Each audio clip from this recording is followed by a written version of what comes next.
Here we go again then. It is the final two games of this first ever Women's Nations League.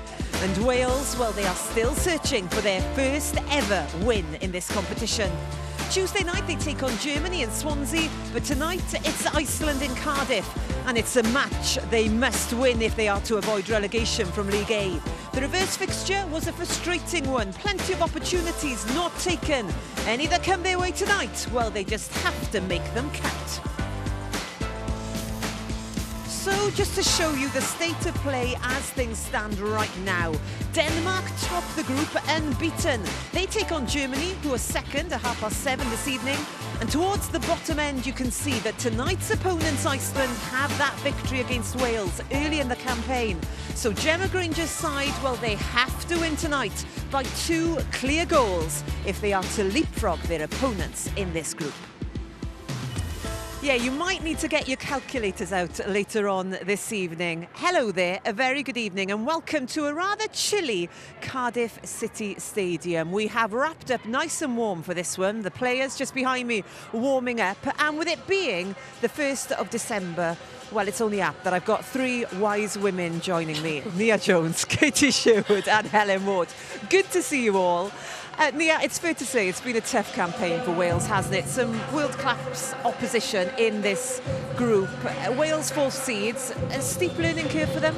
Yeah, it has been steep, but it's also been really, really valuable. In particular, those 2 middle matches, Denmark and Germany, where they lost, unfortunately, by an aggregate score of 10-2. So from a confidence perspective, it's been challenging, but actually they'll have learned loads. And people say to me, well, what do you learn? You learn that you haven't got the time on the ball that you might have in your domestic league. Half a yard too early or late, and you're going to be punished with a goal. And Granger definitely will have learned lots about the players who can really put their hand up and withstand that pressure against the top dogs. And they're going to have to bring all those learnings together tonight, aren't they? Because Iceland, this is the game they would have targeted, especially having lost the reverse fixture. Yeah, absolutely. This game this evening is all about the result. We've talked about building on performances, but tonight it's about finding a way to win, to avoid relegation from League A, which this team will desperately want to stay in League A. The away fixture, lots of positives to take away from that. If we can put, that composure in that final third, we will find a way tonight and we will win. So they need that win, they need the result. Therefore, is there pressure? Will the players be feeling nervous tonight? I think there's an external pressure, but I think from within the group, knowing them as I do, these are the sorts of games they thrive on. If you look at the group as a whole, finishing in third would have been the aim. Quietly, that is what you want to do. In terms of the teams they're up against, they are the underdogs, and I think they relish that. Tonight is a really good opportunity to go out there and get the win that they need and that they probably felt they deserved in the away game. Iceland know what they need to do, but for Wales, they're on home turf with the crowd behind them. They'll be right up to this. And they have been scoring goals, haven't they, Nia?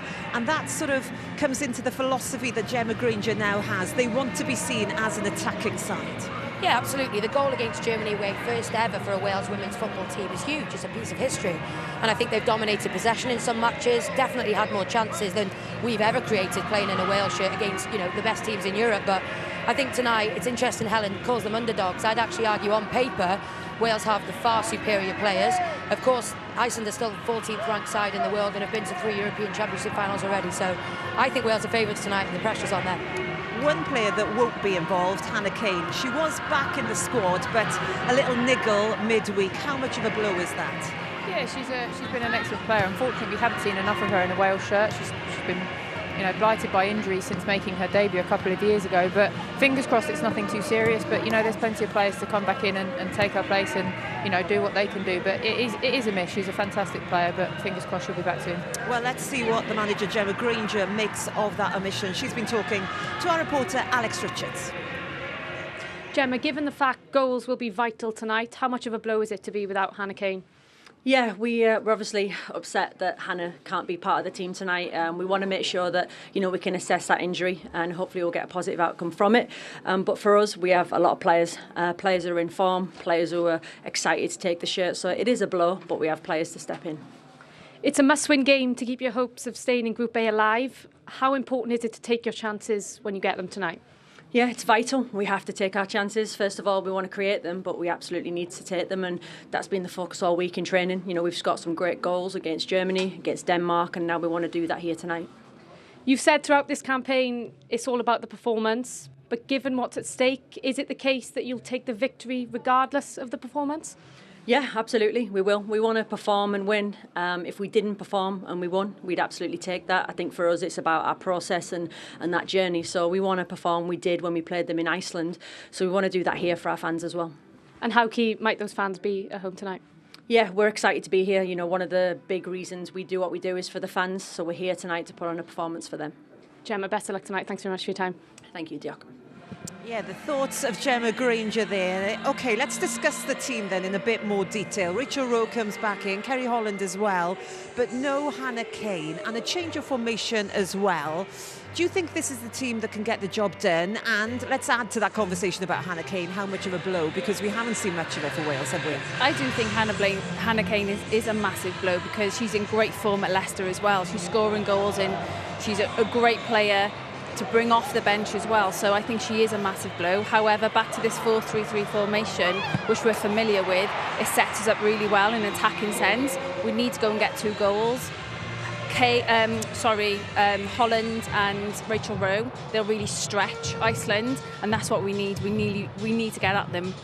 You can probably see that the light show is just starting behind it. It's a familiar sight here at the Cardiff City Stadium now, a bit of Zombie Nation, and it's very dramatic when it's dark here as well. As for Iceland then, they also know what the job they need to do tonight is to get, well, to make sure that they don't get relegated. With that in mind, what are you expecting them to do? To sit right back? Yeah, I'm expecting a very similar game to what we saw in Iceland, to be honest. They were quite happy to sit back, take up the pressure, and then go up and do what they can in the opposite end of the pitch. You know, very direct team, good from set pieces.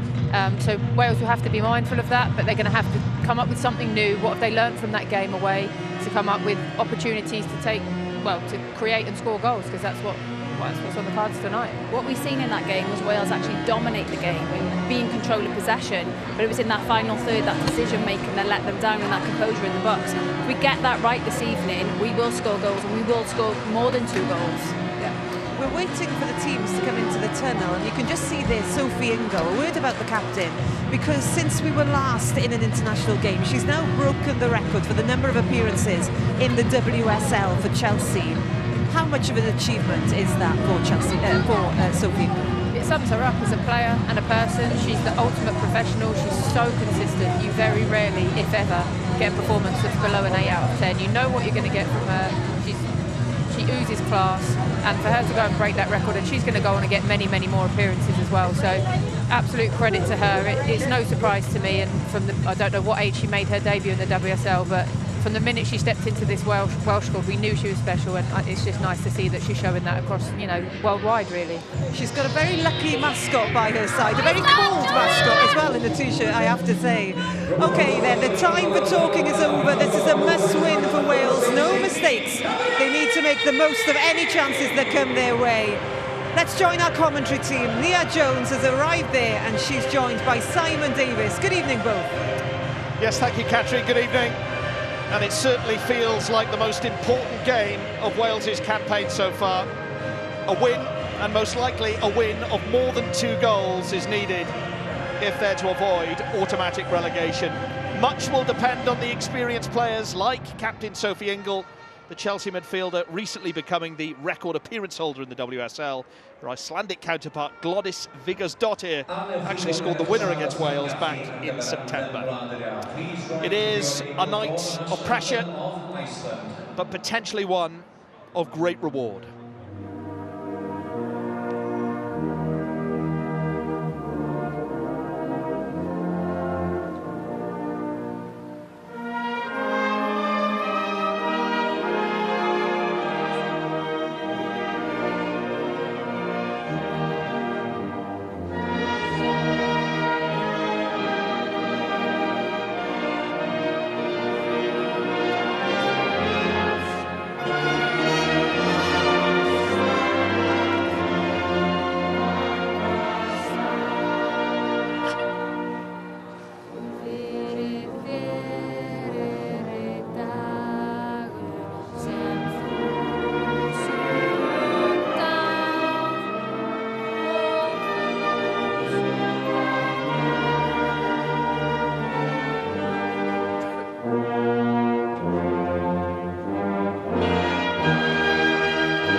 Cymru! Come on!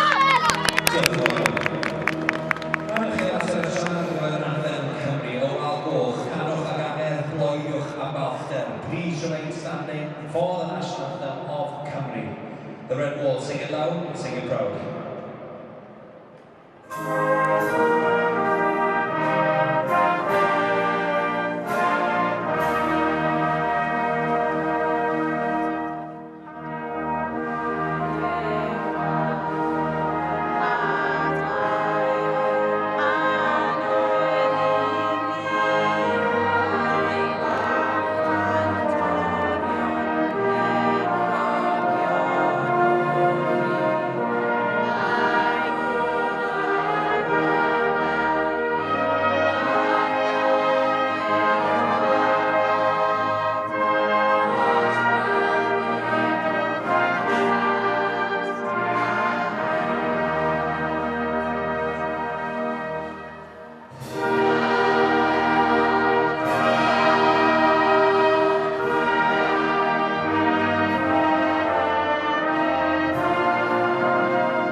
Well, 15 places separate the teams in the world rankings, but at the bottom of Group A3, it is all to play for. There are 3 Welsh changes from the defeat in Denmark. Rachel Rowe, Kaylee Green and Kerry Holland return to the starting 11 in place of Ffion Morgan, Josie Green and Carrie Jones, who will drop to the bench. Hannah Kane has picked up an injury. That's a huge blow for manager Gemma Granger. It's a familiar back four of Woodham, Evans, Ladd and Roberts in front of goalkeeper Olivia Clark, who's been in fine form for Wales in recent games.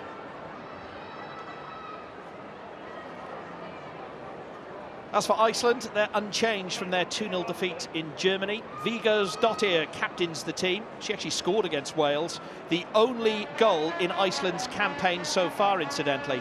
Bayer Leverkusen's Carolina Vilhelmsdottir is on loan from Bayern Munich, so certainly brings pedigree. Svendir's Jonsdottir, the Wolfsburg winger, is still out injured. And that is a huge blow for Iceland. Referee Esther Stogley leads a team of Swiss officials tonight. Suzanne Kunt and Linda Schmid are her assistants.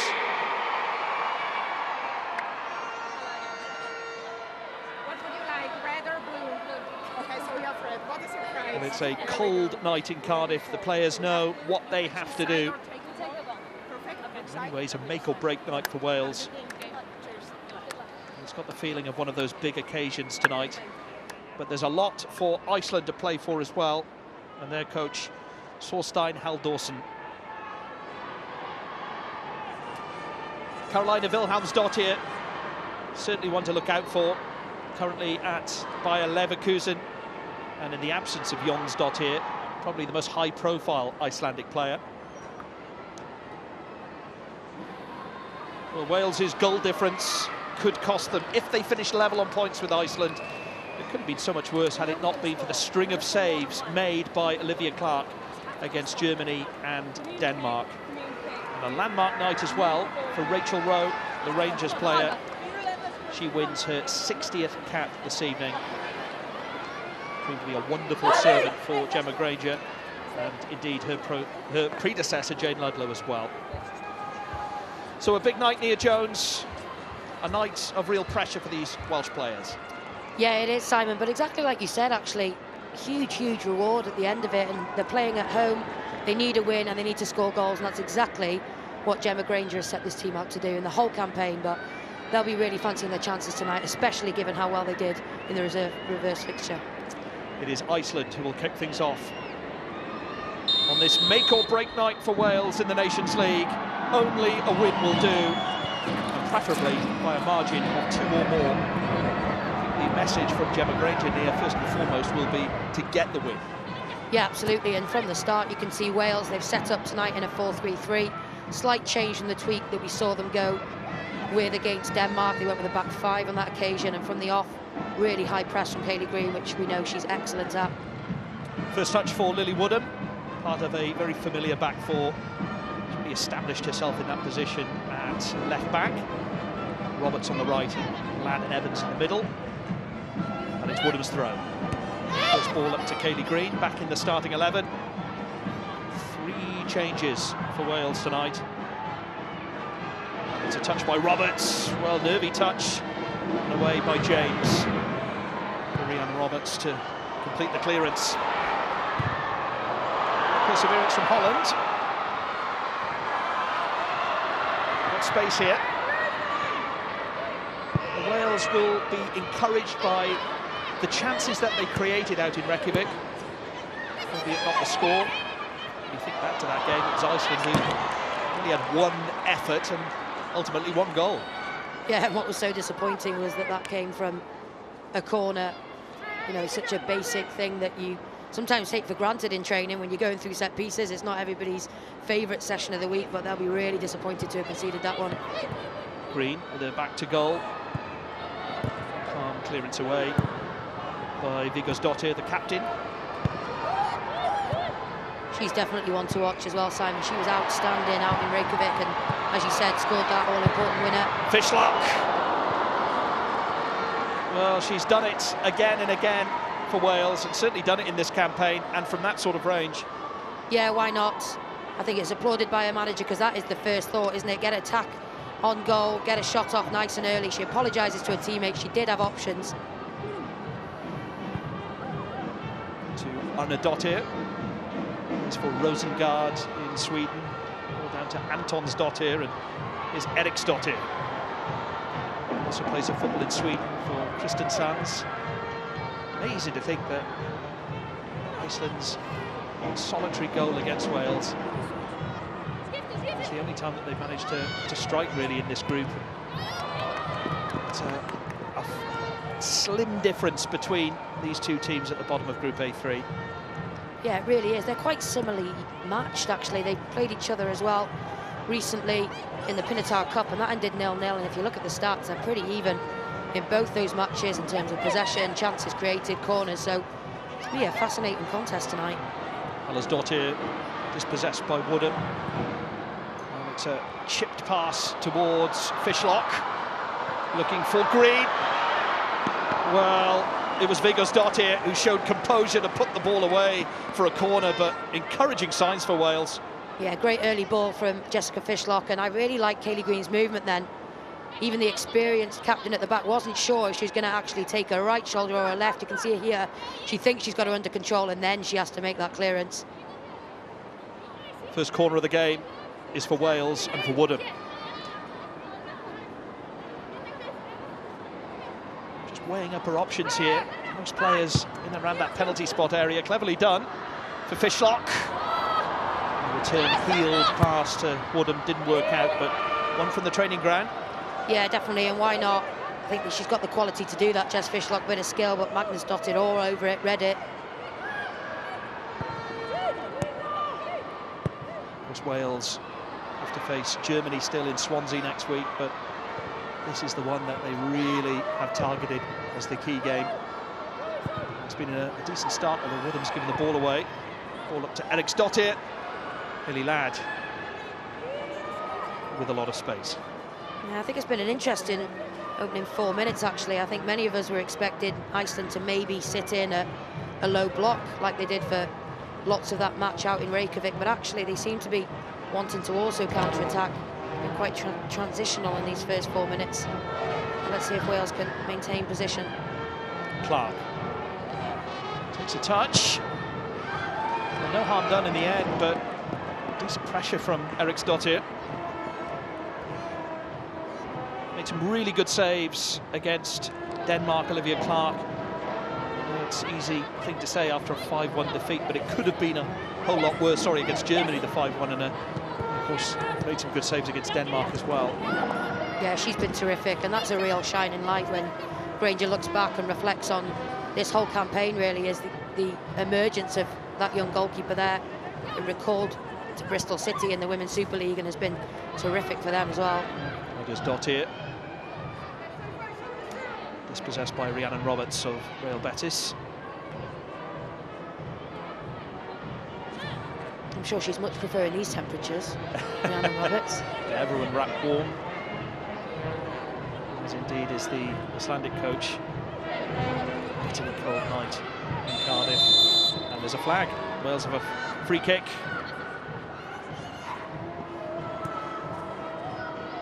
Gemma Grange always said that she wanted to play the best teams, even if it meant a few heavy defeats along the way. It's an attitude which has drawn some criticism from some, but there's no doubt that players playing against better players do benefit from them in the long term.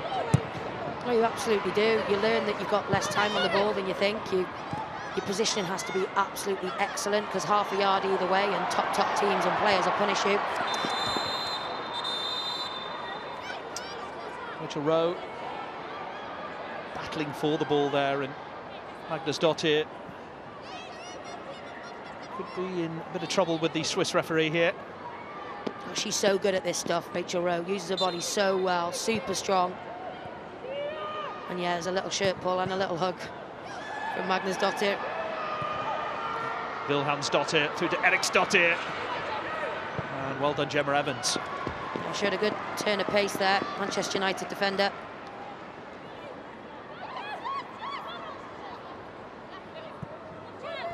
Woodham concedes another throw, and I think for all of Wales's defensive qualities, they will have been so disappointed with the nature of the goals that they've conceded at times during this campaign. Well, I think that's why they've come under such scrutiny. It's not necessarily the heavy defeats, it's the manner in which they've conceded. And yeah, just some of the really basic defensive things, like following your runner, blocking shots. Looked like it had gone out the window in a couple of those matches, but they look to be back to their usual best in that previous match against Denmark. And as you said, this back four playing together throughout this campaign against top teams, they'll be building relationships, learning how each other likes to communicate, and it's great as well having Gemma Evans and Lily Woodham as two left footers. It adds a real balance to the side. Here's Evans with a free kick.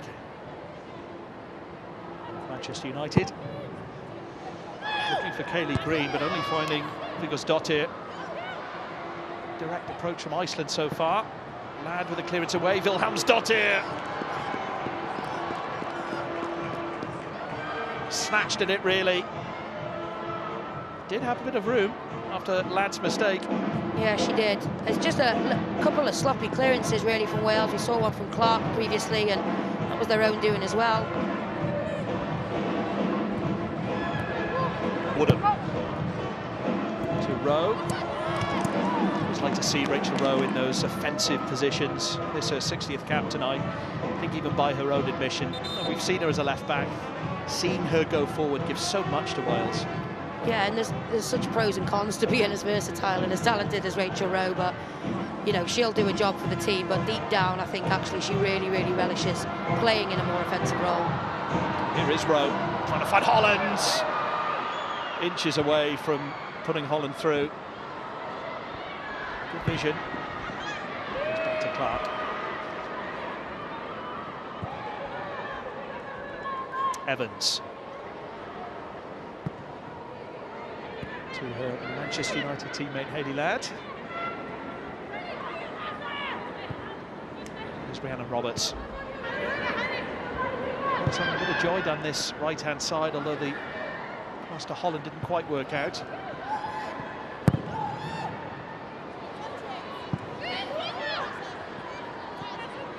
Well, Catherine said, get your calculators out, and with good reason. But put simply, Wales could really do with a win of more than 2 goals tonight, because if it does end level on points between these two teams, goal difference could be massive. Here's Green, ball into the middle. Rowe snatched at it. Good move from Wales. Yeah, it was really great run from Kaylee Green down the channel, and fantastic to see Rachel Rowe reading that she's out of position as a centre forward and really getting herself in amongst there, across the front post, tries to take it on the swivel. I think maybe she could have turned the other way and had a crack with her left foot, which is also excellent. Iceland have gone short here, and Holland putting pressure. It's Arnardóttir infield to Magnusdóttir. Vilhelmsdóttir trying to spot the run of Alvarsdóttir on that far right-hand side at the top of your screen.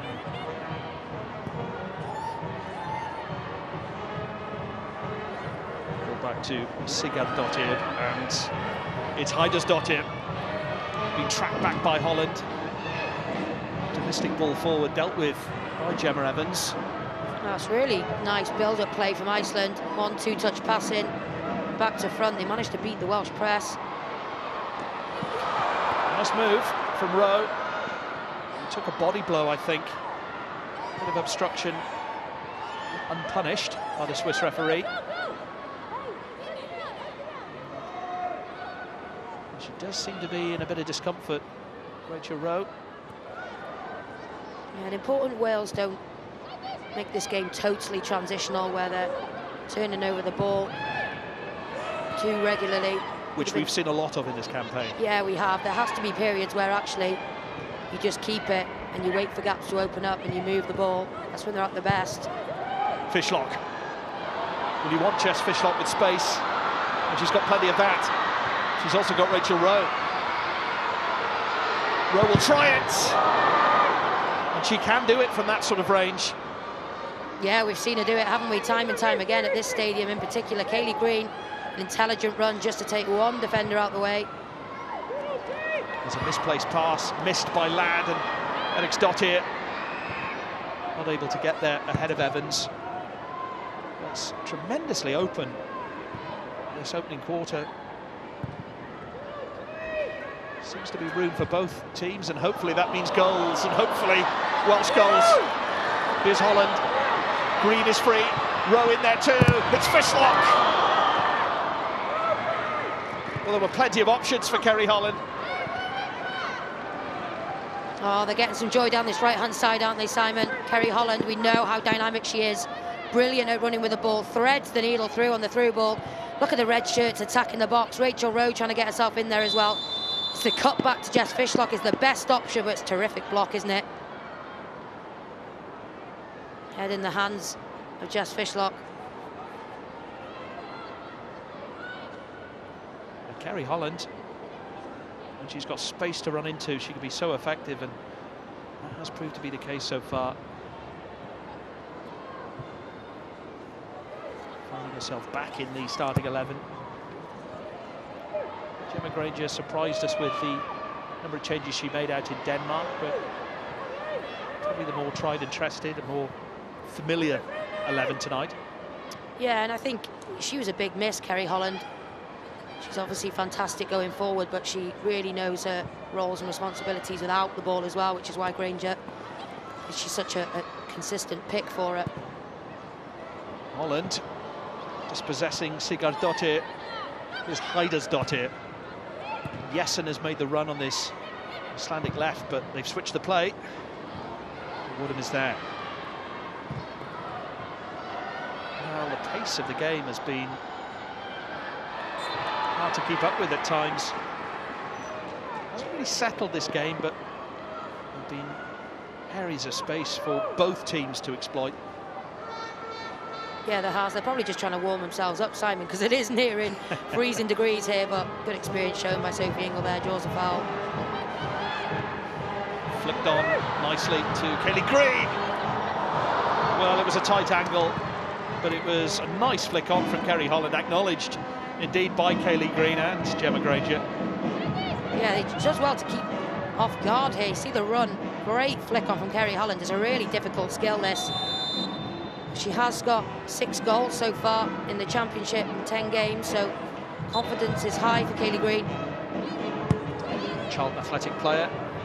Spent so long at Brighton, of course. It's strange to think of her at another club, but certainly taken to life in Charlton well.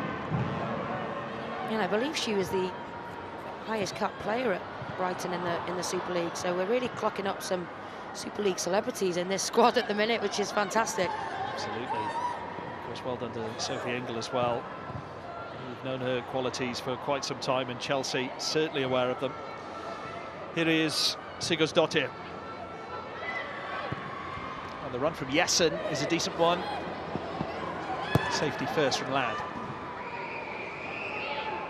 Yeah, with Rhiannon Roberts out of position, she does the right thing there. Hayley Ladd, good cover. Well, Iceland, a team of good pedigree. You mentioned at the start of the programme, they've reached a fair few European finals, 3 in total. Eriksdottir on the turn. Easy one for Clark. And they have got quality, this Icelandic team. Yeah, they have. It's good strength here. She manages to shrug off Hayley Ladd. She'll be disappointed she didn't get better contact on that, but Olivia Clark has got that seen the whole way.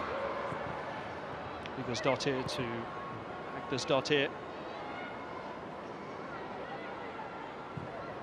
Goalkeeper's come way out of her penalty area here, Ivarsdottir. Players like Jess Fishlock around, I'm not sure you want to do that too often.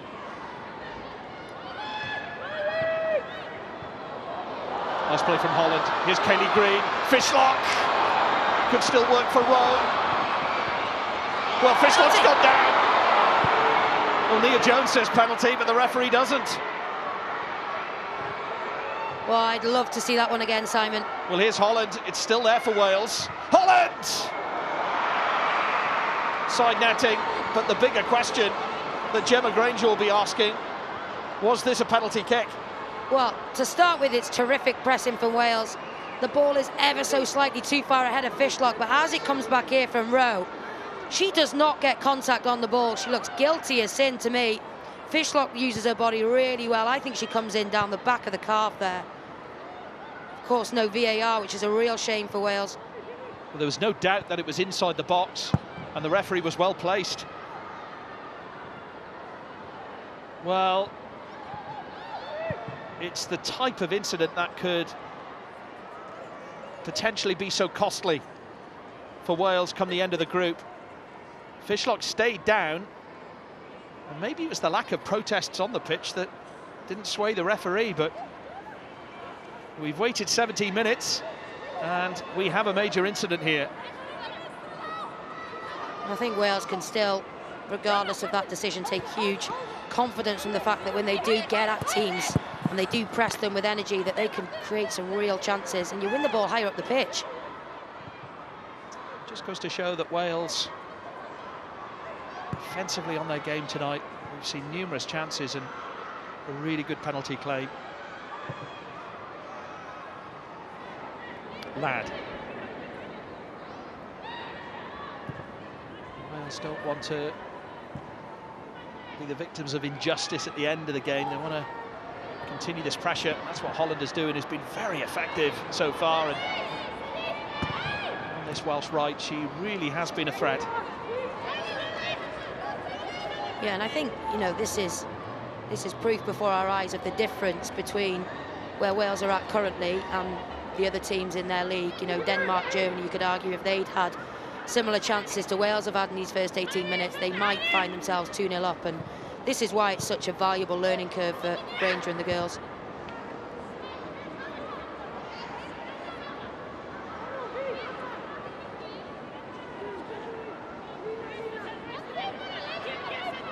Throw in for Roberts. Finds Harry James in space. Woodham has even more space. Looking for Rowe. Pops for Fishlock. Agnarsdottir with the important tackle, but there is a purpose about Wales.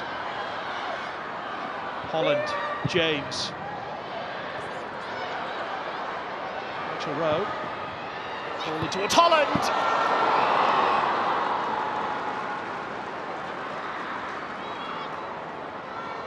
Really lovely build-up, really good build-up. There's so many options.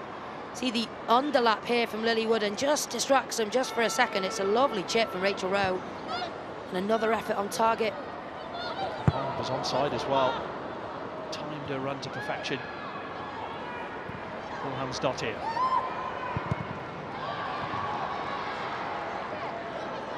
Well, we said it out in Reykjavik on that particular evening in September that Wales, arguably the better side on that occasion, had the better chances, but ended up losing that game.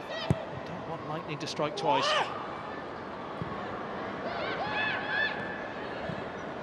Holland. Nice 1-2 with Roberts. James just thwarted.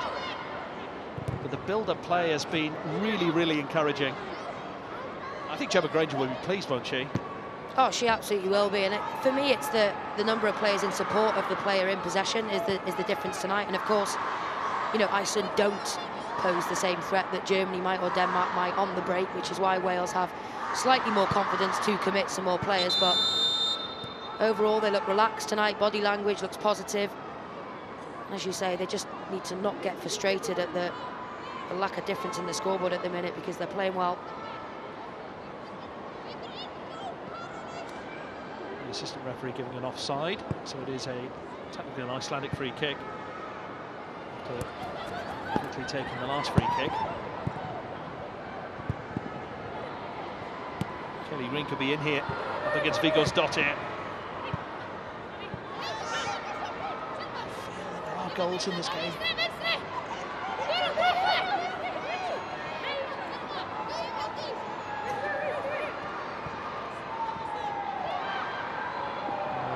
Rowe was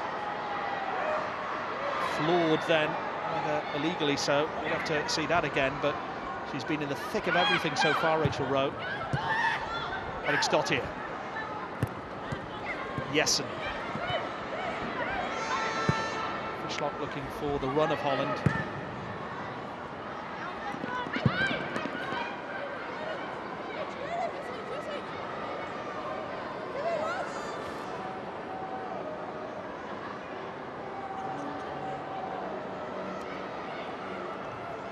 Iceland, like Wales, have come stuck against the two big teams in this group, Denmark and Germany. We expected that to be the case. Now on Fishlock, who I think wants something more for Anton Stottir, the culprit. She's not happy. I think it's the nature of the foul. She comes bulldozing through the back of Fishlock, but also it's a bit of a promising moment there for Wales to catch Iceland on the break. Here it is here. She's on her way there, Fishlock. Yeah, she's all over the back of the shoulder, isn't she? Not a happy Jess Fishlock.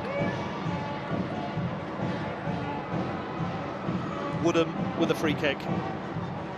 Now, it's a high defensive line this near from Iceland. Yeah, it's looking like Wales are going to do something cute, possibly again.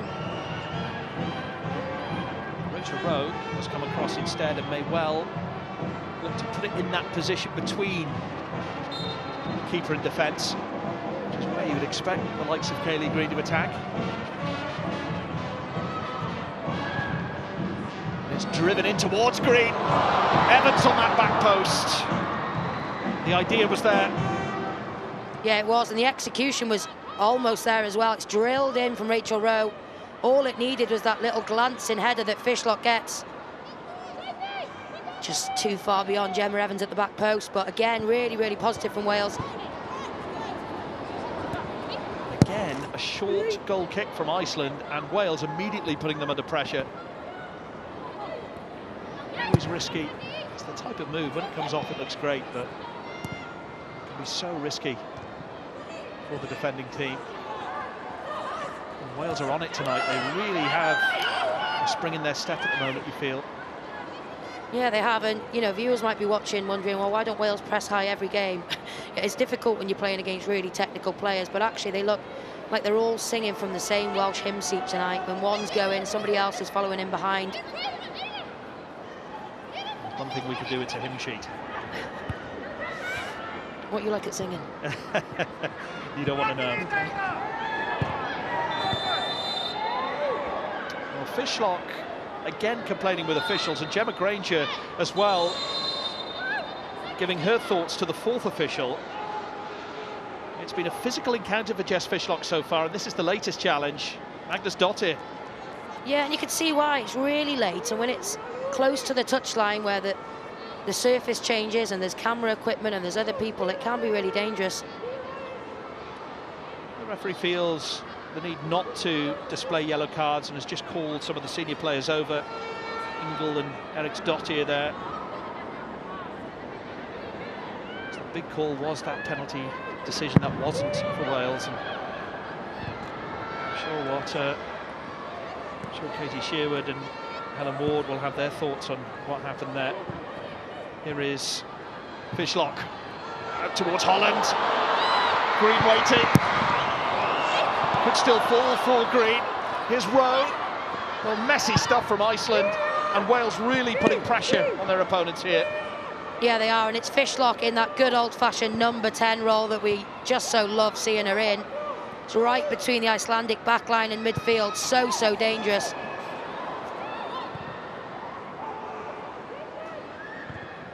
Ball back to Clark, who has been thankfully very quiet in his opening 26 minutes. Yeah, the only thing Wales would be disappointed with then was Kayleigh Green was totally isolated as the only red Welsh shirt penetrating that box. Again, it came from Kerry Holland. She's really enjoying herself on this right-hand side, the bottom of your screen. Don't always get to see her in such positions. She can play through the middle as well, Kerry Holland, but she's showing her quality tonight so far. Yeah, really versatile, because she finds herself more often than not in the number 10 for a domestic club Liverpool. Nice pass from James. Here's Rowe. Kayleigh Green, onside, is she? No. And I think she knew that deep down as well. Yeah, I actually think she wanted the ball just a second earlier from Rachel Rowe. You can see her here. She spots the space and she points at it. She wants it then, she doesn't want it now. Ingle is in a fantastic position though. Rachel Rowe can just spot it. It was a tight call. As you mentioned, Nia, no VAR in the Women's Nations League, which is hugely disappointing. It has its detractors, VAR, but certainly that penalty decision would have been looked at, you feel. Yeah, and that's all you want. You just want equality. That's what we're all striving for. And who knows, you know, there's big stuff at stake for countries and players. Green. There's James. It's worth a shot, you know. Just tried the safer option, I think, of linking up with Kayleigh Green. But it could be dangerous. Iceland on the counter. Ball over to Jessen. Watched by Roberts. Heidersdottir. Towards Eriksdottir, and it's that back post. Anywhere will do for Wales. Oh, it's in! It's 1-0. Antonsdottir claims it. It may be a Lado goal, but it's Iceland who lead from absolutely nowhere. Well, they do. Iceland it is, and Wales look frozen still. They can't believe what's just happened. They've been so on top. So on top. It doesn't look too dangerous here. Rhiannon Roberts has a look over her shoulder, but look at the arriving midfielder, totally free. She's got time to pick her head up, pick a pass out, and actually you just think here, can Olivia Clark come and claim it? There's not a lot Hayley Ladd can do. It probably will, unfortunately, go down as an own goal for Hayley Ladd, but another goal against the run of play against Iceland for Wales. Well, this is the slow motion replay, and it is a goal for Antonsdottir. Well, you have to give credit for the goal-scoring instincts of the Icelandic forward, but my word, Wales have been punished from nowhere, and that is hugely disappointing. It is, but you have to say it's a little bit deja vu, isn't it? Exactly the same thing happened out in Reykjavik, and to be honest, it's happened all campaign. They can be on top for small periods, don't capitalise on that positive momentum, and before you know it, it can be 1-0 down from one chance. Well, we can talk about the penalty incident, but that's all academic now. It is Wales who essentially need 3 goals here. It's just about being clinical, isn't it? I know we've said it time and time again, and it's so much easier said from up here in the gantry than it is done, trust me, but there have been moments where the pass is just slightly behind, or we've picked out the wrong one from a crossing opportunity. And the top teams in this division, Denmark, Iceland and Germany, just do that so much better than us at the minute. And it's contesting that second ball, isn't it, inside that penalty area. That will disappoint Gemma Granger, I'm sure, but there's enough to suggest that Wales can score against this Icelandic team. With players like Fishlock on the ball, Woodham, cross it towards Rowe, vital touch away. Well, Wales won't panic, and they mustn't panic, because there's a lot of football to be played here, Nia. Yeah, and they've actually proven, you know, against Germany, against Denmark, that actually they do score when they've gone behind. It's almost a little wake-up call for them. It doesn't seem to have hampered their mood too much. Very much looking to get straight back into the match. James. Fishlock has gone down. Again, no decision for the OL Reign player. Well, that penalty decision does seem like a sliding doors moment so far in this game. It's the position Wales would have been in had they had that penalty and managed to score it, but they have to come from behind now. Here's Heidersdottir. That is an excellent cross, a teasing one towards Eriksdottir, and indeed to Hallórsdottir on that back post. Excellent delivery. Yeah, it really was arrowed in with her left foot, wasn't it? You know, I find myself at the minute just... it's been a story of the last few games. Every time there's a ball that comes in from wide, I almost got my head in my hands. I'm not sure how they could defend it, Wales, which is just not what we're used to in the Wales team. Holland. Well, Gemma Granger was saying to Alex before the game, our reporter, that we would take a result over the performance first and foremost. Well, it seems to be the other way around at the moment, because at times the performance has been there, but the scoreline would suggest otherwise. So disappointing. Here's Ladd. James called for it. Roberts has it. And Harry James. It'll be interesting to see the Icelandic approach. Do they sit back now they've taken the lead? It seems to be that way. Slight drop in tempo, but as we say it, not afraid to nick it either, are they? And hit Wales on the counter. Hallórsdottir denied by Ladd.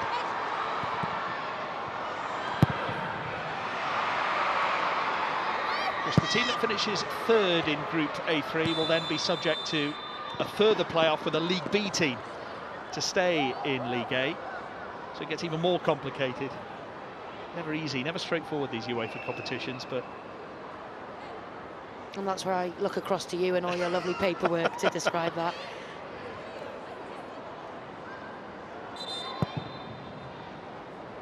Quickly taken free kick, far too quick for the Swiss referee, I think. Well, what must she be thinking? The approach at times has been spot on, but it's all about the scoreline. No, I think she'll be saying they've done everything right. I think with that goal aside, they've had the majority of possession, created more chances, looked comfortable. It's just that same old story of one chance and one league goal. Roberts under pressure, and it's a free kick to Wales. Foul on Rhiannon Roberts.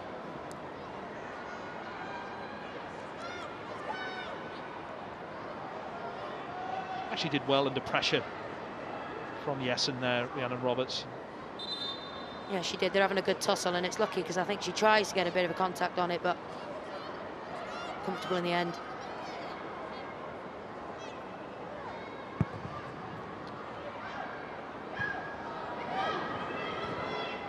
If Wales were to lose this game, or even draw it, then that game on Tuesday in Swansea would be what we call a bit of a dead rubber, but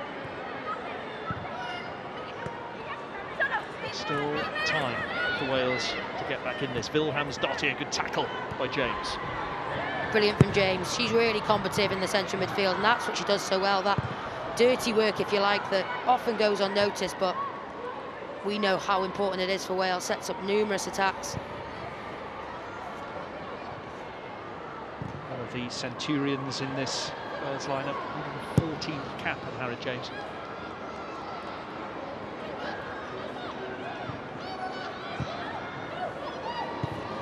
play from Sigurðardóttir, but won back by Green. Corner. Wales have got to think positive. Yeah, they have, and they do keep doing the right things, and if you do the right things, as you say, plenty of time in this match, it's that high press again. When they get it right, or here's the previous chance. Kayleigh Green having lots of joy down that right-hand side, as was Kerry Holland.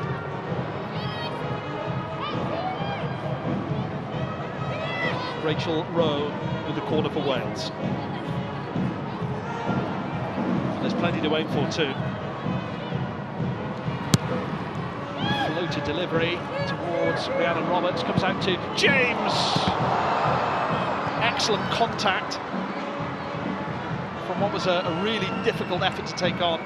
Yeah, not bad at all. It's Sigurðardóttir who rises above everybody else, the captain, and tries a look. Does Angharad James. It would have been by far the best goal she's ever scored in the Welsh shirt. She actually does really well to get dip on it. It is closing in, but well watched in the end. Sweet contact from Angharad James from Tottenham Hotspur.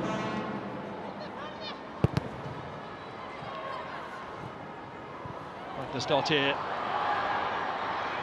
beaten to it by Holland, her opposite number. Ingle in towards Green. Good first touch. Just in front and beyond Jess Fishlock. It's those moments of intricate passing that Wales are at their best.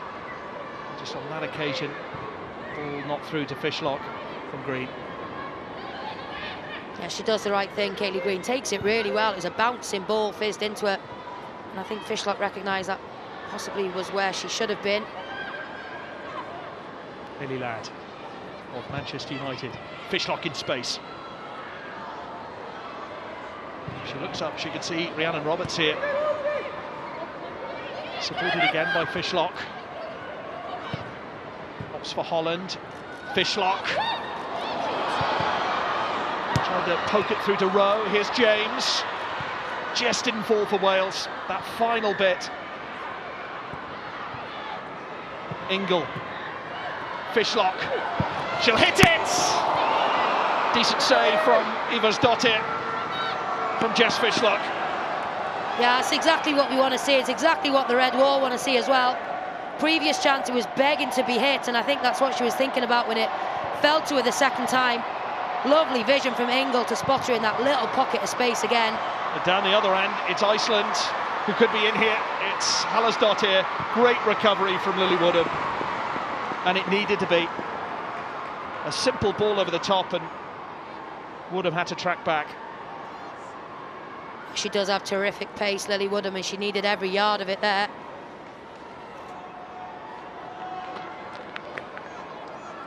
It was a decent run from Halldórsdóttir. Really caught Wales off guard. And Wales, in the meantime, have to defend this throw with half-time looming. And the scoreline 1-0 in the away side's favour.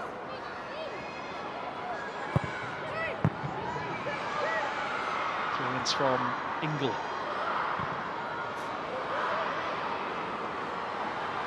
To Sigurðardóttir. Got a good right hand on that Fishlock effort. Yeah, it was packing some power, wasn't it? And it's difficult for goalkeepers when it's struck low like that. Especially she's a pretty tall goalkeeper, is Sigurðardóttir. Plays for Breda Bellick in Iceland.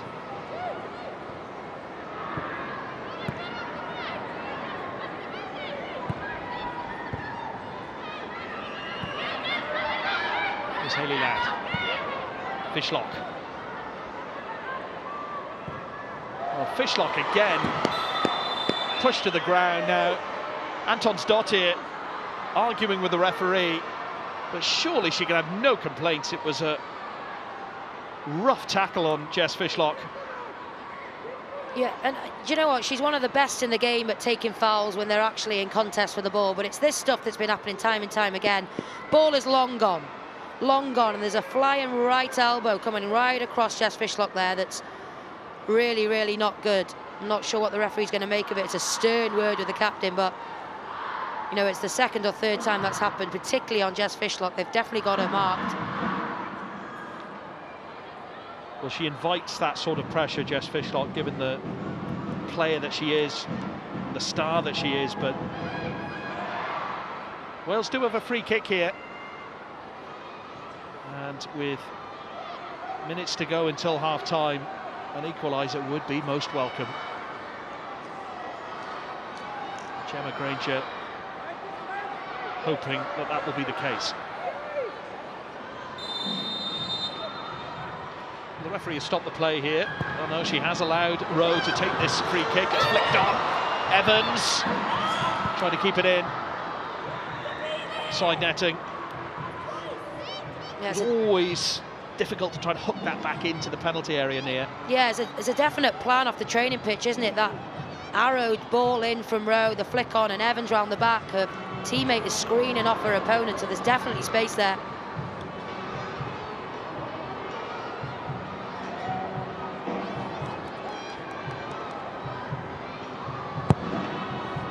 Dottir with the clearance.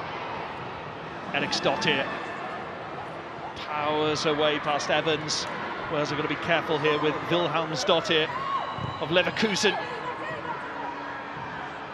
Trying to get round Gemma Evans.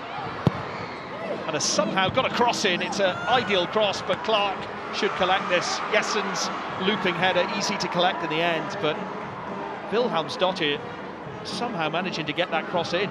Yeah, it's just a bit casual in these wide areas for me. It's the second time it's happened. We look almost comfortable with them heading back towards their own goal, and there's no real intent on the press. And they're able, time and time again, to get a ball into the box. And they're strong in the air, these Icelandic players. They're physical, they like that aerial contest.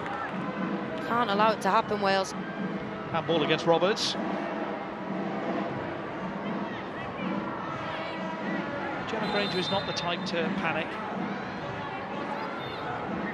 I suspect that her half-time team talk will be more of the same, but tighten up. Dottir. It's close to Clark. No problem for the Wales goalkeeper.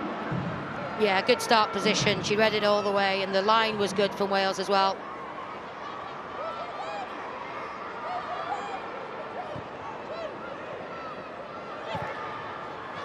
Rowe. Sorry, it's Woodham. And it's Kaylee Green on the charge, with Rowe to her right, in towards Fishlock. Lovely through ball. Still with Fishlock. Oh, just took it too wide. What a shame. Terrific move again. Oh, the offside flag is up in the end.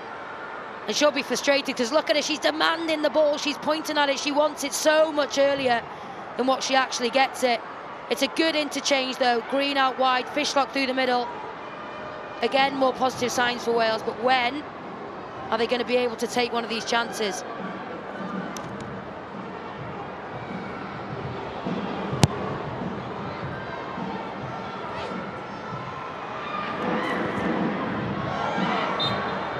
Handball. Wales. Can't imagine there will be too much added time.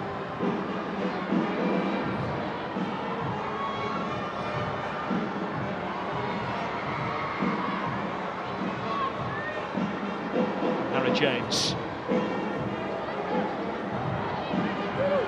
Evans has made a run towards that penalty area, an obvious target with the likes of Kaylee Green. Is towards Evans. It's found Green. Too straight on the delivery perhaps, but that's good play from Woodham.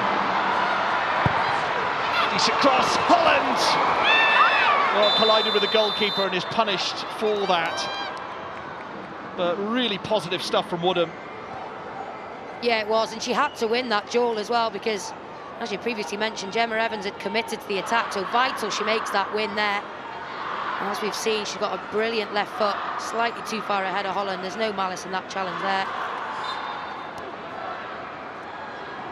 But at least they're finishing the half strongly here, Wales, finishing the better team.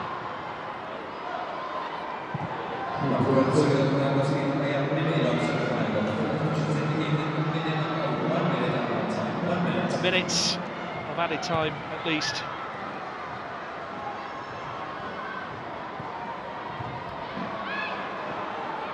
Dottir.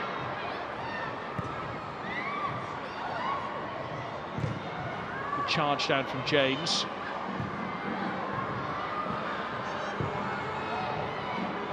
Fishlock wins it back.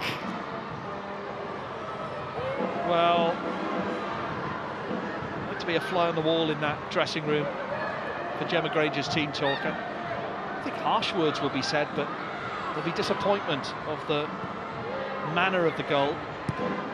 Yeah, there will be. It's those moments that, you know, you take for granted almost. You just think the players that Wales have, the quality that they have at the minute, the environments that they're in away from camp, they'll be able to deal with those situations a little bit better than what we've seen. But I think most of the conversation will be around their offensive play. Wales, they've had chances, how can we take them? And it's half-time, and it's the same story as it was in Reykjavik. Wales perhaps should have had a penalty when Fishlock was fouled, but Dottir has taken Iceland's chance, arguably their only real chance, against Olivia Clark in the Welsh goal. And Wales frustrated, but there's still a lot of football to be played here. Wales are going to have to come from behind. It's Wales 0, Iceland 1. Well, Wales dominated that first half, didn't they? Possession, territory, they look comfortably, and we were all saying it's a matter of when, not if they score. But it's Iceland who lead at half-time.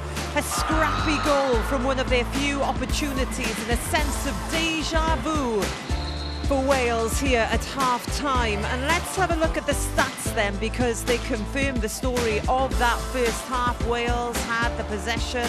Look at those shots on target, 9 to Iceland's 3.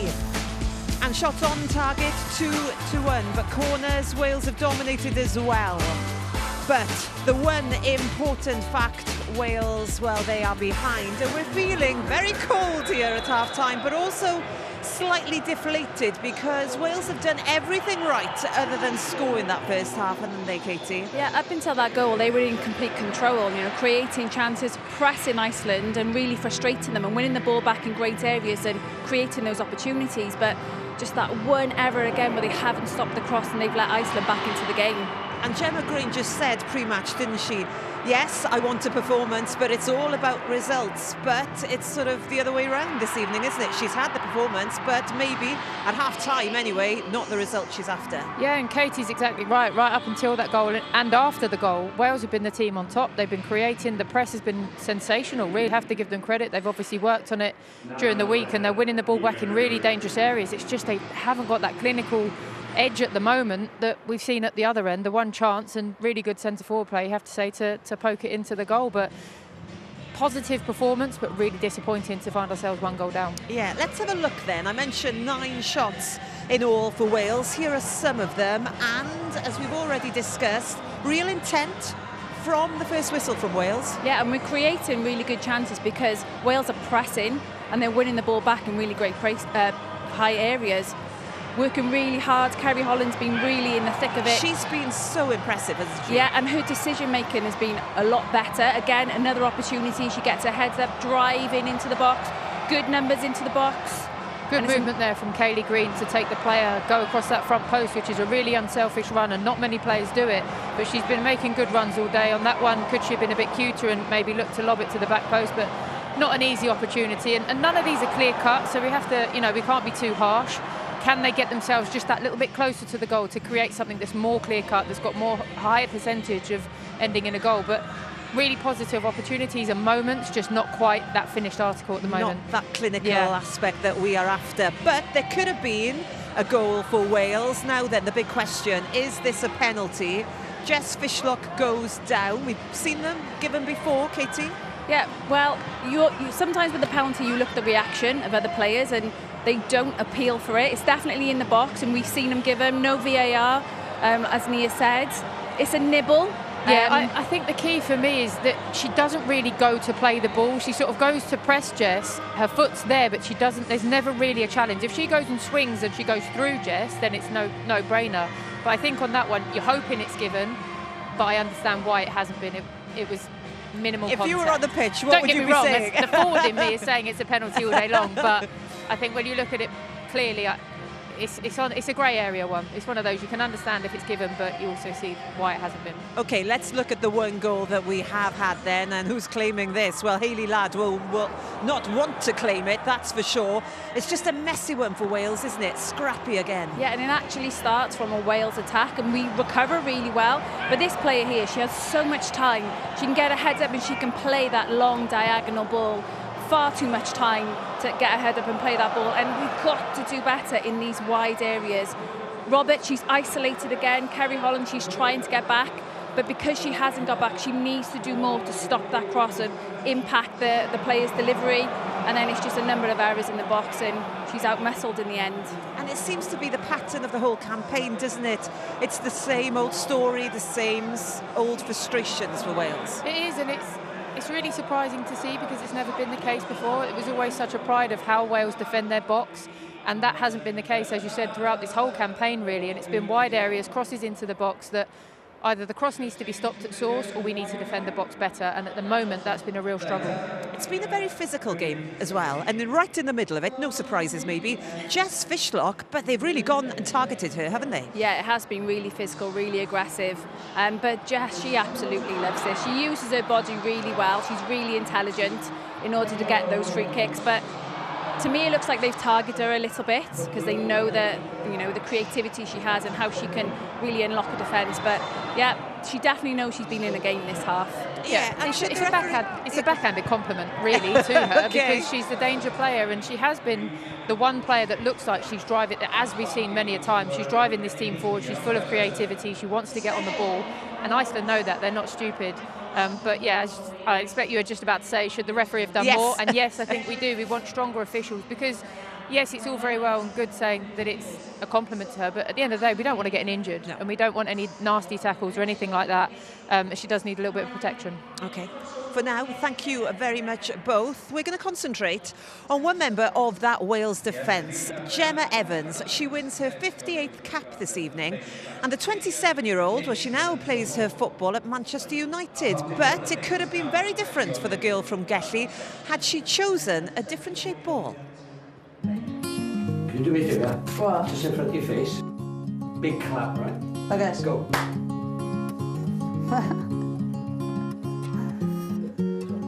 Like, I used to dream about, like, when you watch, like, even it was more so men on the tellies then, but I used to, like, be like, oh my God, imagine how amazing it'd be, like, even playing a stadium that they're playing in or something like that. And now to say I play for Wales for, what is it, like 57 times, it still doesn't feel real to this day, to be fair. I used to play rugby and football, to be honest, so it was like rugby on a Saturday morning, football on Sunday. I loved both of them, to be fair, and I can't really tell you what made me choose football, but thankfully I did choose football now. When I was growing up, I was just like a sport my country type of girl, so I always just followed Wales. I followed Cardiff City when I was younger, but then when our games become on like Sundays and we train Saturdays and stuff, I couldn't go anymore, but I do watch them from afar, but I would say Wales through and through. They came in for me in January, and like, how can you turn down Manchester United? Like, they're an amazing club, they're title contenders. I wanted to be in a team that competes at every level. The facilities are amazing. They've got enough staff for the one-to-ones and stuff like that, so every day I'm doing my extras just to get better for them, and obviously Wales, being with Hayley. The first day I got there, I was driving in, I was like, Hayley, will you wait in the car park for me? It was just nice to have that friend, like, to just walk in with and be like, oh, this is Gemma kind of thing.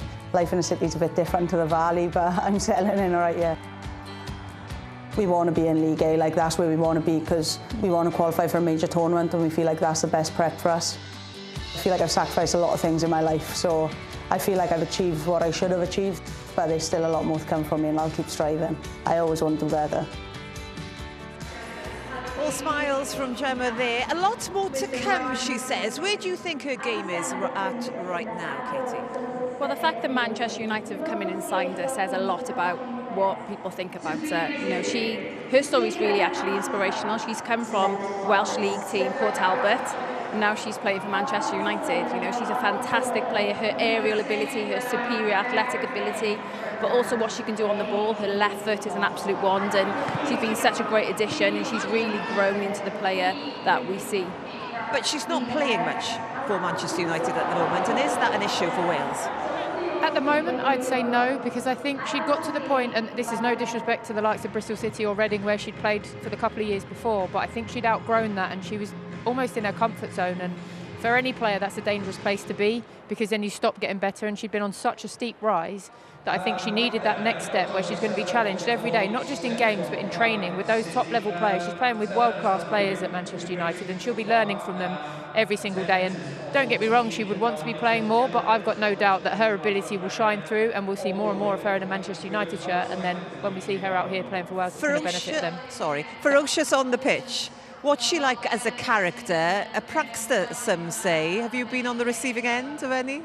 I wouldn't say I have, but she's dopey as they come, but she's lovely. She's a great kid. She won't mind me saying that. She's a great girl, like, just takes it all in her stride. There's nothing about her that you can't like.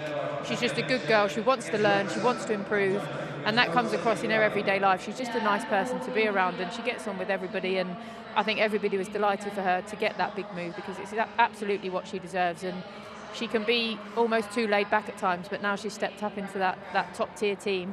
She can't afford to do that, and we'll see her grow from that, I'm sure. I love that, dopey. I'm never going to ask you what you think of me, because I dread to think right then. Let's have a look at the table once again and just remind ourselves of why this game is so important. Now, this is how things stand right now, and if they stay like this, well, Wales will be relegated from League A. They will drop down to League B, and that's not where they want to be. They want to be facing the best sides. Germany against Denmark, another game that's going on this evening. Germany leading that one 1-0 coming up to half time. Right then, as I said, there is another game to go in this campaign for Wales, and we're going to have to travel down the M4 to Swansea for that one on Tuesday night. Pull into the middle towards Shuloff. 1-0.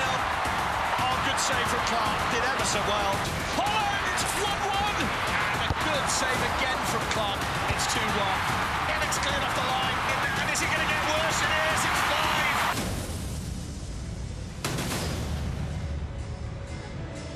But before then, a busy weekend of sport coming up. Scrum 5 tomorrow afternoon. Can the Dragons bounce back after their heavy defeat against the Sharks as they take on the Lions? The draw for next year's Euros takes place at 5:15. Wales still in with a shout of getting to Germany through the playoffs. 6 o'clock Sunday, Scrum 5 is back to round up all the action from the 7th weekend of the URC before the European break. And then, as I mentioned, Tuesday night we will be back as Wales take on Germany in their final game in the Nations League. 6 o'clock, join us for that one. But we've got a second half to enjoy here at the Cardiff City Stadium first. Right then, what will Gemma Granger be saying in that changing room?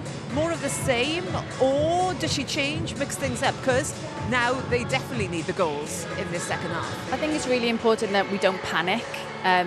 We are in control, we are dominating possession. We have to find a way to turn these chances into goals, and whether that's bringing on Elise Hughes, who's in absolute immense form at the moment.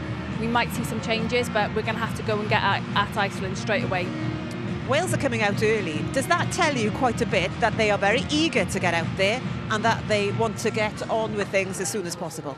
Yeah, they're ready to go. They'll be pleased, as Katie said, they'll be pleased with a lot of that first half performance, but just disappointed in how they've come in 1-0 down. But as we said, we've got 45 minutes to go. There's no point in panicking now, and the options off the bench, Phil Morgan, Carrie Jones and Elise Hughes, as Katie mentions, there are options, but they need to come early enough to be able to make an impact. We're joking about the weather, but it is very, very cold, and when you're coming out at half-time, it can be very difficult under these, under this situation, can't it? Yeah, it's awful. It's horrible. It's the worst time when it is this cold. Coming out after the break is the worst, because you've cooled down, your sweat's on your body, it makes it even colder, but within a couple of minutes they'll be absolutely fine.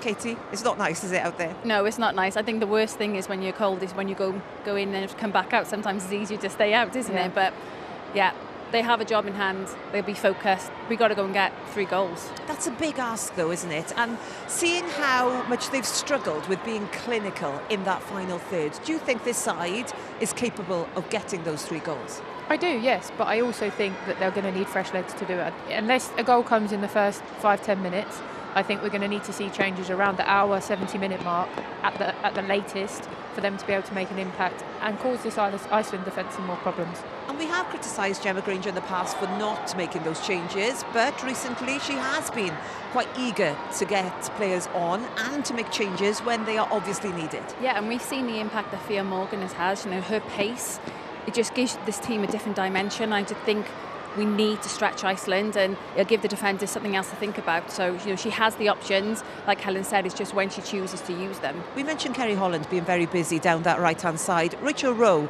coming back into this side has also looked very busy. Yeah, she has. She's a really good ball carrier. She's very direct. She drives. She likes to have a shot. She likes to bring people into play. She's been a really good sort of sign for Wales, I think, and we need more of that in the second half. OK then, we're going to grab a cup of tea because it is absolutely freezing. Back we go and join a very cold, I'm sure, Nia Jones and Simon Davis. Catherine, thank you. Yes, it's winter weather, all right. But that won't deter Wales from trying to turn this around. But as Katie and as Helen were saying, it'll be a tough task. And the reason they probably need 3 goals is because if they do finish level on points with Iceland near, goes first to head-to-head, so that would be 1 win each, and then goal difference. And Wales, of course, conceding all those goals in previous games has not helped their cause. No, absolutely not, and they said it before kick-off. Tonight is the night. This is the night they need to get a result. They can't even be thinking about playing Germany in Swansea on Tuesday night until tonight is sorted. And like the girls said at half-time, 3 goals is a big ask, given how many chances they created in the first half and failed to be clinical on any of them. Much focus as well on the referee, the Swiss referee, who really let a lot of things go, I think it's fair to say. We saw that montage during half-time of the challenges on Jess Fishlock, and even we were taken aback. Yeah, I know, when you put them all close together like that, it looked a little bit more like MMA than football, but you know, I think it's great that the physical contest is being allowed to happen. At times, I think in the women's game, things have been blown that possibly you could argue wouldn't be blown in other versions of the sport, but actually there was definitely a targeted attack on Jess Fishlock, and as the girls at half-time said, it is a compliment, but at the same time, you know, you want to be able to stay in the game. You don't want to be picking up any niggles or any injuries for some real late off-the-ball challenges, in my opinion. Nice pass from Rowe to James, running by because Dottir, captain, who was very calm at times doing that first half. Here's Ingle, solidification of calm for Wales. Nice build-up play with Rowe. Looking for the run of James. Because Dottir opting for touch. There are areas to exploit, no doubt about that. We saw that in the first half for the likes of Rachel Rowe. Yeah, and it's, you know, it wasn't a lack of options thing. I think you can really worry when there's a lack of options. It was actually just a failure to just slow the game down almost. Rose cross in towards Kerry Holland, who had made a decent run. It was a good delivery from Rachel Rowe on a less favoured left foot. Green is onside because it came off an Icelandic player, even if she was in an offside position. Ball comes back to Gemma Evans. Nice interview with her at half-time. Certainly enjoying life at Manchester United. And as Katie said, it's been a real fairy tale story for her to go to Old Trafford. Yeah, it's fantastic. And you just look across this squad list, you pick up a sheet now, a Wales team sheet, and the calibre of clubs that are peppered across it is really, really impressive. And that's a big reason why they're having the success that they're having, is that when they're away from the Wales environment and away from Gemma Granger, she can really trust that they're in, you know, really good professional environments. They're getting exactly what they need physically, emotionally. And, you know, what a role model Gemma Evans is for any young aspiring footballer watching tonight. Here is Evans with a run of Rowe. Stops for Woodham. Haley Green dropping deep. And as Helen mentioned at half-time, options as well off the bench. We've seen the likes of Fia Morgan, Carrie Jones come into the fray at times during this campaign. Phil Morgan in particular, it's been a real bright spark. And there's food for thought for Gemma Granger. Yeah, it is, particularly as the match wears on and Iceland might, we never know, sit in more of a low block. You're going to need those X-factor type players like Jones and Morgan to unlock them. Green in towards Fishlock, back to goal. James, Holland, James! Well, are Wales guilty of overpassing at times? It's all very neat and tidy, but still yet to find the back of the net. Yeah, I actually think they do everything right here, Wales. Everything right. Again, she's so dangerous in these wide channels, Kaylee Green. It's a good cutback, and here's the composure we've been asking for. One touch, great hold-up play. Holland again. It's just the strike in the end, and she knows it, James. Player of her quality just gets above the ball just a little bit. Another short goal kick from Iceland, and results in a Welsh throw. It's amazing that they're carrying on trying to play out the back there, Simon, because as Alan Ward said, the Welsh press tonight from the front, from those goal kick scenarios, has been really, really good. They've won it back almost every time.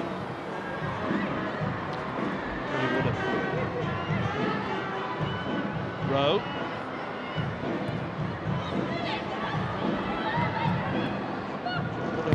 Taking on Alice Dottier, another teasing cross. Holland the target.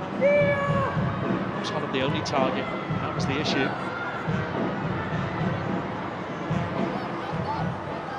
And against Heider's Dottier. Finds Green.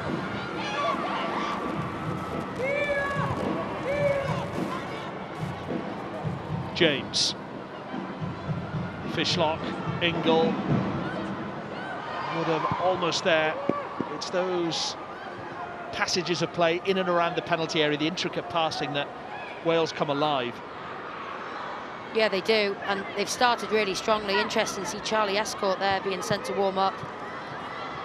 Versatile player again, more accustomed to centre midfield, but can play in a full-back role as well.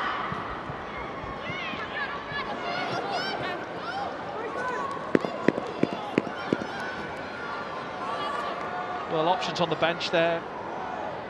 Mary McAteer, who came off the bench against Germany. Carrie Jones there in the centre of your picture. Always brings quality for Wales. So there are options. Yeah, there are, and the option for me, and I'm sure I speak for lots of Wales fans watching, is probably Elise Hughes, number 15, young striker on the bench. Scored 11 goals in 10 matches for Crystal Palace so far, so the highest scoring player Wales have available. And if you're looking for somebody to show a bit of confidence and composure in front of goal, she's probably your girl at the minute who's in form. Well, the referee's going to bring this back. Feels it was an Icelandic throw off Woodham.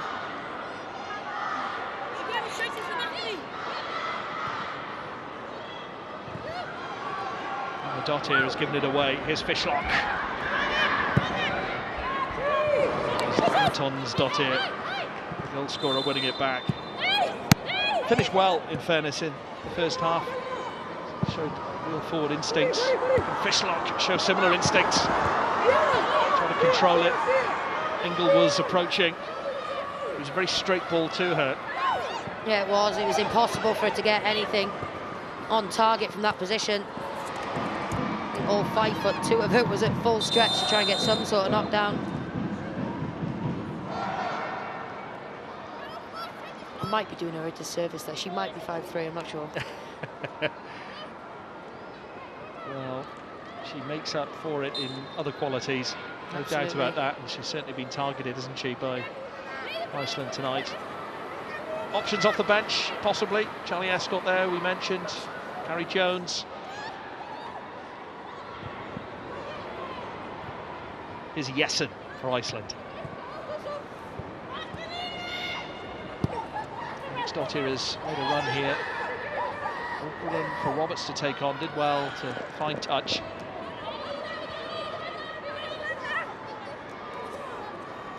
Well, if it stays like this, then Iceland escape automatic relegation. I say automatic because there's a playoff to come, but game not over yet. To Alice Dottier. And a corner. Magnusdottir off James. Yeah, and all but Kayleigh Green back there defending for Wales. They definitely don't want to concede another one. That would leave them with 4 goals needing to be scored.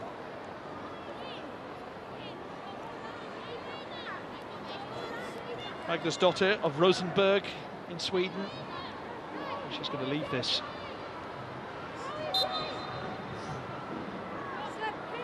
It's a short one. The delivery is a harsh one. Vigosdottir. And a wild effort really from Magnusdottir, but it is another corner. And Wales struggling to get out of their own penalty area here. Yeah, well, I feel like I've just travelled time a little bit to a few weeks ago to Reykjavik, where they took a corner from the same side. It was 2-on-1 against Jess Fishlock out there, and they aimed for that front post for their captain. It worked then, and they're trying to make it work again. Magnusdottir wanting the short corner again, perhaps, but it is in swinging corner. Well, Clark was under pressure and does get the decision. It was Eriksdottir, I think, who put the pressure on. Yeah, she plonks it right on top of Olivia Clark. I'm not sure she does an awful lot wrong there. Often really harshly refereed our strikers in that position. Protection tends to go to the goalkeepers. Can't say I'm not relieved that it has on this occasion as well. It's been a campaign in which Olivia Clark has established herself as the first choice under Gemma Granger. Ball up towards Fishlock. Magnusdottir was a half-volleyed approach. It was a difficult one to take on. Rowe, tackled by Magnusdottir. Here goes Eriksdottir. Hardly done by Gemma Evans.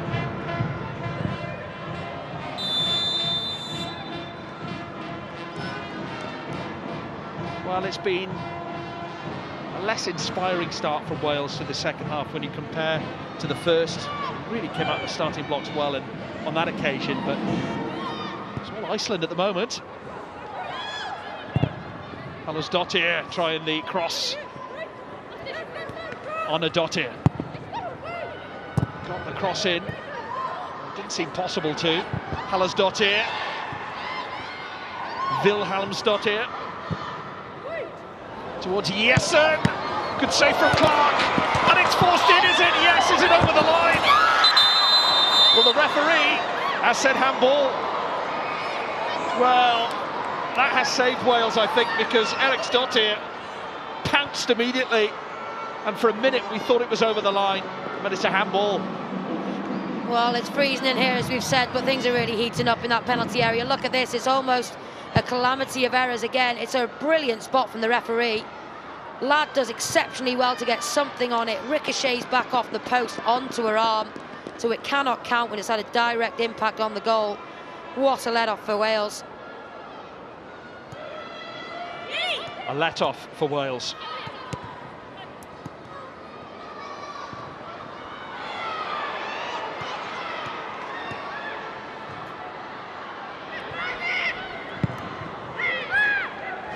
Well, Iceland about to make some changes, it seems. There's activity on their bench. Until they make those changes, Wales trying to put pressure again on Iceland, but it's not working out. And Jessen is free here, and the attack is on. Up against Ladd. Eriksdottir, she's onside. Ball into the middle. Just ahead of Hallorsdottir. And another let-off for Wales. Yeah, it's a dangerous counter-attack again. Woodham just did enough at the far post. Vilhelmsdottir, wicked cross. And the effort, the acrobatic effort, easy one for Olivia Clark. Here it is again. She holds her run really well, does Eriksdottir. And I think possibly she might just have been onside. Woodham, the pressure from behind just does enough. I really think Granger needs to do something here. They need a lift here, Wales.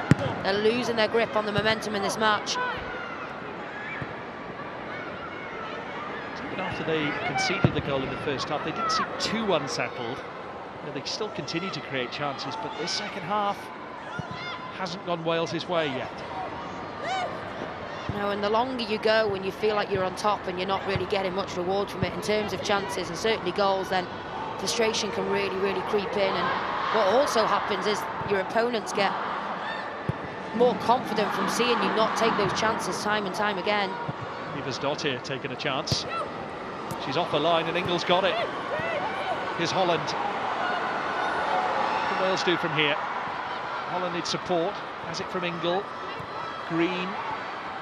Trying to find the pass to Holland, but Iversdottir with a clearance away. Iceland still waiting to make potentially a double change here. Woodham. Well, it was good communication in the end between defender and keeper.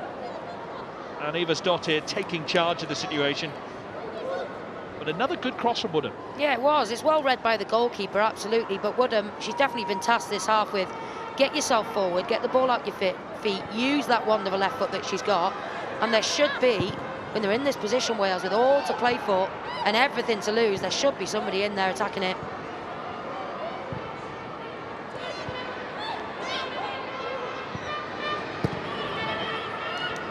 There is Woodham. You see at the bottom of your screen there, there's some activity in the Welsh bench as well. Here's Fishlock. Rowe. James trying to lay it off to Fishlock. And they're sticking to her like glue, these Icelandic defenders. Vigarsdottir on that occasion.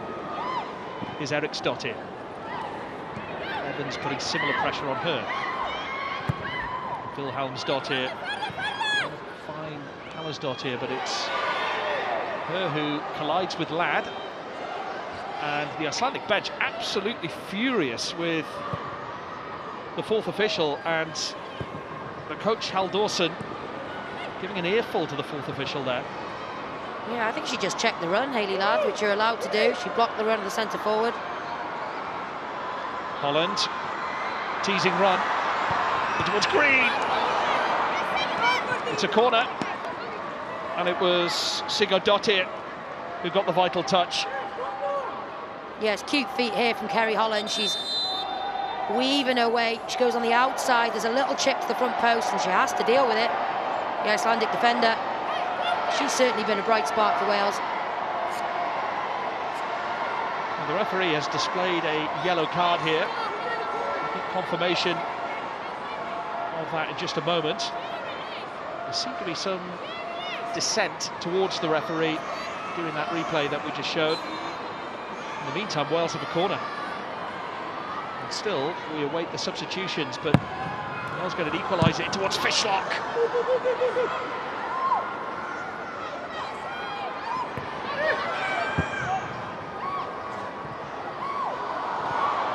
Evans.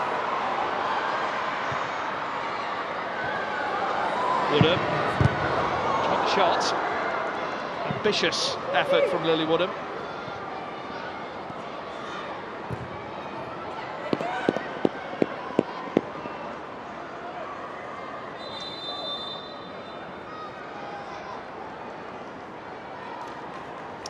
And Vigarsdottir, the captain, the player booked for Iceland. And this stoppage has prompted changes. Jessen making way, and also Arnarsdottir. And coming on, Dilja Zomers and Gudni Arnarsdottir, who plays for AC Milan. The last thing Wales need. Yeah, and Zomers is a handful as well. An old-fashioned centre forward, if you like, but Hayley Green's run her socks off, as she always does. Ellis Hughes, as called for by Nia Jones, coming on. I just think it's really exciting. You know, you've got a young Welsh striker who's really performing at domestic level for her club. Scoring goals, that's all you can ask her to do. And time to see if she can take her opportunity in the Red of Wales. Crossing towards Fishlock. Woodham. Fishlock. It's opened up for her. Really good block. And an excellent block, in fact, from Holland, although the referee thought it was a foul, and you can see what Kerry Holland thinks of that. Not happy at all. What say you, Nia Jones? I pulled the mic away from my face, luckily, but I thought she got great contact on this, reads it really well. It ricochets back out, spits out into the midfield. I thought she got good contact on the ball.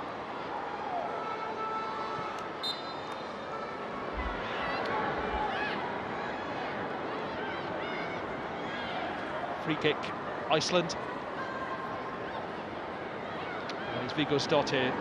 Just a reminder, got Butch, the descent. To go. Alex dot here. Towards Goodney on a dot here of AC Milan. Holland getting stuck in with the tackle. Halla's dot here. Here's Zomers, the substitute.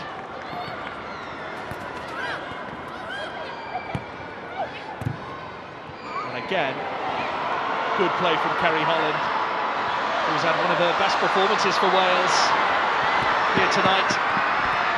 Can she inspire Wales to an equaliser here? May fall for Fishlock, but what a shame. Really has been a thorn in the Icelandic team here. Yeah, single-handedly turned defence into attack for Wales there. Been a bundle of energy, Kerry Holland. Would have been disappointed to miss out in the last match with a narrow defeat to Denmark with a slight calf strain, but boy, she's rewarding her manager for the nod again tonight.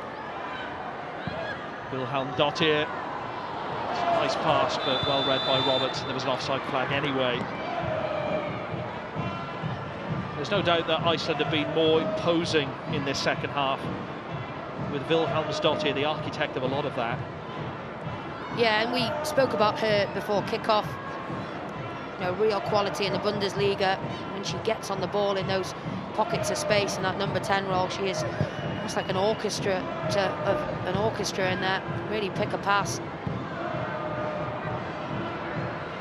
Evans.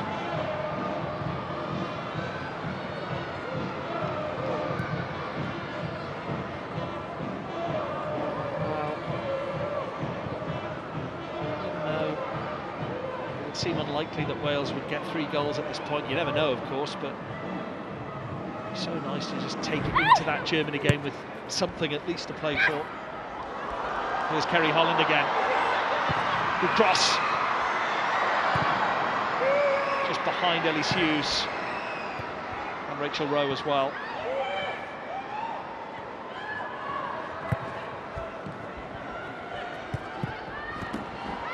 Ingle, Fishlock. Has not had room to move, to think, Jess Fishlock. Is James. Woodham.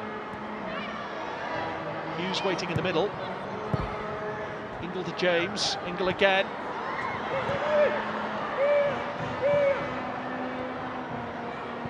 Hughes. And as it hits the referee, the play has to stop. Just not happening for Wales. No, and it's getting to that point in the game, isn't it, where it's just a little bit scrappy. Wales are looking a little bit desperate, a little bit careless on the final balls that they're putting in, because they so desperately want that goal to set them on their way for hopefully another couple. But seeing the body language of the Welsh players, they're a little bit frustrated now with a couple of the decisions that are being made. And when you're on top in a game, when you're winning a game, when you're feeling great, those things don't bother you. It was Dottir under pressure. Fishlock. Just seems to be in this second half the passes going astray for Wales than they did in the first. Just credit to Iceland in one way, they've come here with a game plan. Wales under pressure when they have possession. Picked up by Agnesdottir, Vilhelmsdottir. Zomers. Cross towards that back post. Looking for Eriksdottir. It was well defended by Rhiannon Roberts. She is terrific in the air, but that was a difficult header to get the clearance on. I think exactly like you said, Simon, there is huge credit to Iceland. I'd argue that they've been far better tonight here in Cardiff than they were even at home. Definitely improved as the campaign has gone on themselves, much like Wales hoped they would. Zomers. Roberts collides with Ladd. There's a flag anyway. Well, let's hear from Helen Ward. I mean, Wales, at the moment, it seems, Helen, don't look like scoring, and that's got to change. Yeah, it has, and I think we're just looking now at the screen, and Olivia Clark has gone down. I think this is probably a tactical thing from Gemma Granger again. The start of the second half hasn't been as positive as the first half, and we're struggling to create opportunities like we did. But the positive is that Gemma has made a change already, and it looks like Fionn Morgan could be on her way onto the pitch as well, and that's something we've not seen in the past, so that could be a positive, maybe a change of shape coming, just to give that incentive, because, you know, there's 20 minutes to go, 25 plus injury time. You've got to take a chance now. It's all or nothing. You know, they know what they've got to do. They've got to score at least 3 goals to come out of this situation and not get relegated to League B. Thank you, Helen. And the one thing we know about Fionn Morgan, Nia, as Olivia Clark receives treatment here, the one thing we know about Fionn Morgan, she brings a pace in abundance. Yes, she really does. And the last thing you want if you're a defender in this situation, 20 minutes to go, freezing cold away from home, is somebody with the lightning pace that Fionn Morgan has got. But it's not just that. She has an end product. She can take on a player. She can get a shot off. She can unlock defences with the way that she dribbles with the ball as well. So a really exciting prospect to be able to bring onto the pitch at this stage in the game where they absolutely need a goal and they need one soon. Tactical words from John Gray, the assistant, towards Ellis Hughes and her teammates. Just feel if Wales can get a goal, get that lift, who knows what can happen. We've seen improbable things before. Definitely, I think it would really lift this crowd as well, and when this crowd gets going here, it does mean so much to the players, and it does just give you that extra boost of energy.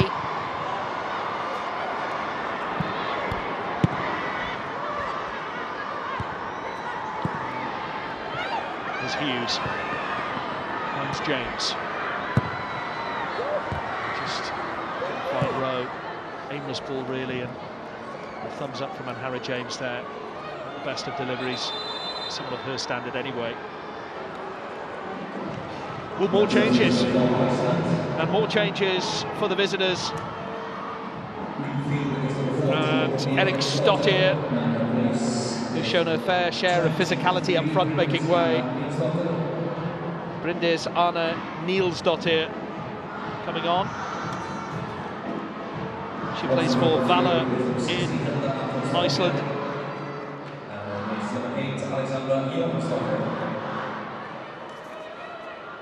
And the goal scorer, Hilda Antonsdottir, plays her football in the Netherlands for Fortuna Sittard, and actually took her goal well, as scrappy as it was from a Welsh point of view. Yeah, she did. Any good centre forward, they're like great white sharks. They can smell blood a mile off, and she just gambled on it, managed to get a toe on it before Ladd could do anything about it, and before Clark could come and claim it. And who knows, could prove to be the decisive goal. And there is the substitution that Helen Ward was talking about. Fionn Morgan on for Rhiannon Roberts, so it's all changed for both teams. Yeah, and interesting to see if it's a like for like, and she's just slotted in at right back. It looks to me like she might have. Should mention as well the other change for Iceland, Jóhannsdóttir. Iceland number 8, who is for Fiorentina at the moment. Hallasdottir. For Jóhannsdóttir. Picked up by Fishlock. Yeah, and that's a really important recovery actually. It was a bit sloppy from Wales when Evans was in possession. She didn't have many options, no one dropping off on the angle for her. Rowe. Wooden to Ingle. Pass needed from Wooden perhaps. Clever ball to Fishlock. Almost a clever flick to Rowe. Yeah, it was really, really clever idea from Fishlock, but unfortunately nobody in red quite on the same wavelength. Well, there's a lot of pressure on Gemma Granger at the moment. Critics have had their say, as they always will. Robert Page certainly knows that, the Wales men's manager as well. But ultimately, it is a game about results. You can have all the performances you want, and Wales, for all the positivity in the first half, are still 1-0 down here. And it's just that final ball, we saw one to Fishlock there, that just hasn't worked out in this second half.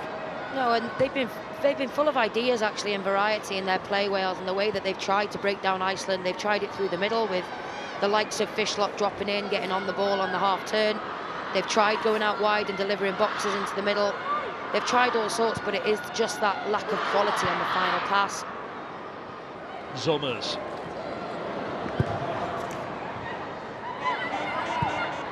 Wilhelmsdottir to Hallersdottir. Nielsdottir. First touch for her since coming off the bench. James picks out Hughes. Well, all or nothing for Wales now. It stays like this, they will be relegated tonight. Fishlock takes a touch. Well, it sat up nicely for her. Actually, the first touch was really well done. Yeah, it's a really difficult ball again to control, but if anybody can, this woman can. I think she has more time than she realises. She absolutely does have the quality to hit the target from there.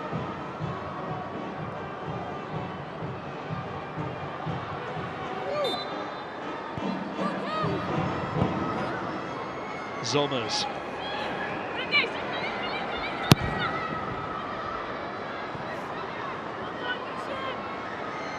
You know, you mentioned pressure on Granger. You know, I'm not sure really what else she could have done to set the team up for a different result here tonight. They've dominated possession, they've looked balanced. If they defend that one moment in the first half slightly better, take 1-2 of their chances that they created 9 in that first half alone, then all of a sudden it's a totally different look on this whole campaign. Staying in League A means you're guaranteed a playoff place for the next qualifying campaign, but it's all academic at the moment. There's no doubt that the Nations League has been a real competitive alternative to friendlies, as we've seen in the men's game as well. Here is Hayley Ladd. Hughes' header, always leaning back for that.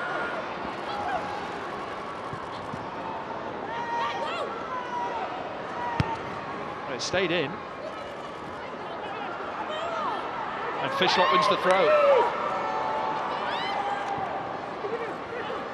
And Wales got it in them to draw level here. Ball just beyond Holland. Has done well to keep it in. Well, not dealt with by the Icelandic defence, and Morgan close to a headed contact there. Here's Ingle. Morgan. Good cross into Hughes. Sigurdottir with a strong header away. Here's Rowe. Fishlock. James. Hughes. Fishlock. Just won't fall for Wales. It's such intricate play, but so difficult when the spaces are so tight. They look more dangerous when they just deliver an early ball, Wales. Wilhelmsdottir. Over to Gudni Onadottir. Good first touch. Beat Morgan. Can she beat Clark? She can. That is a fantastic finish. And that will seal Wales's relegation. Iceland, tactically, have got it right tonight. And it's Wales 0, Iceland 2. Oh, what a sucker punch in what has been a really spicy boxing duel between these two really evenly matched teams. It's a counter-attack goal again, and you have to say it is a tactical masterclass from Iceland tonight. They've sat in when they needed to, They've done the ugly, hard stuff really well and they needed to. They've defended their box excellently. And how about that for a finish? And Somers' finish was on point.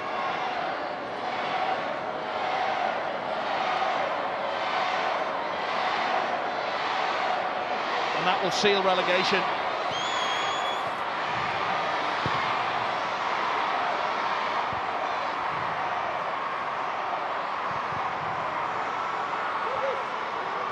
It's just so disappointing, Simon, because we can put things into context like playing Germany away.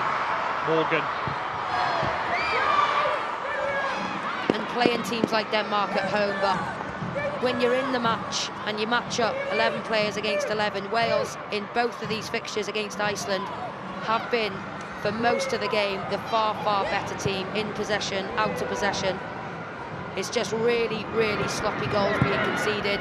2 chances, 2 goals.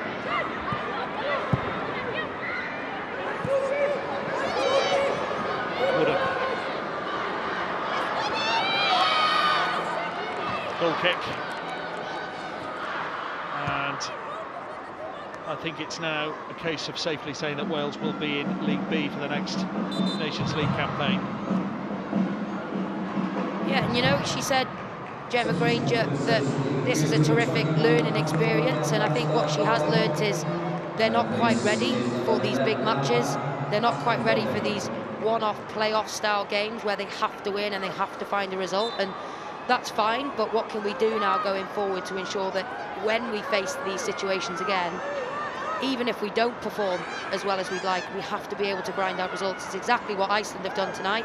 They're remarkable, really. A country with a population of less than 400,000. I mentioned before kickoff, they've qualified for 3 European tournaments already in their history. Really do punch above their weight, and tonight you can see why. Fishlock over to Holland. More for pride than anything else now. Oh, she of all people deserves to have a crap from outside the box. She's done everything she can in her armour tonight. Kerry Holland really doesn't deserve to be on the losing side.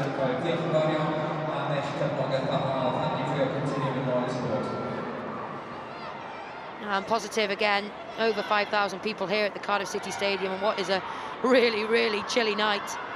Chilly in temperature and pretty cold in terms of results as well. And there was, you know, times gone by where we would celebrate at 1,000 people being at a game, never mind 5.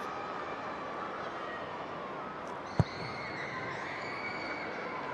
goalkeeper, it was Dottir, spoken to with the referee there for time wasting. And Iceland won a third here. Guðjana Dottir.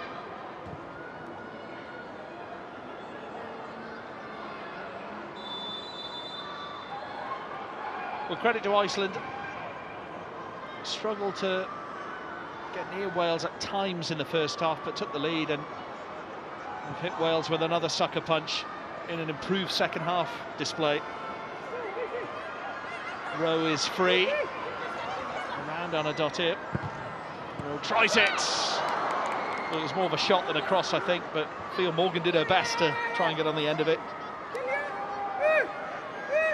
Yeah, and they'll keep coming, especially the likes of Morgan and Hughes, who've come on the pitch, who so often sit in the stands hoping, wishing for just a few minutes to show what they can do. Still a great opportunity for them tonight for future matches to put their hand up for one of those starting shirts. Morgan.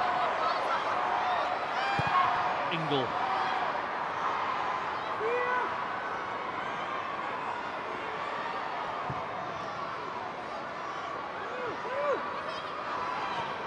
Holland.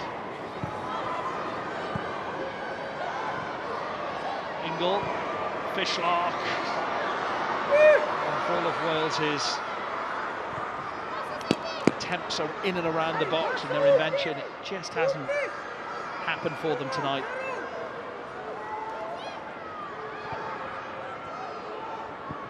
Hughes. James was onside. Fishlock towards Hughes. Corner ball. Yeah, they claim for it, and often, as you say, sometimes officials just go off body language.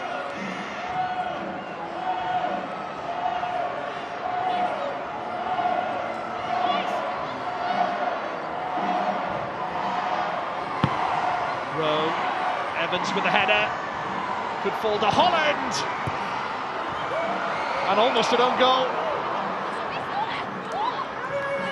Too little, too late, you feel, for Wales. And it was almost put in by Johansdottir.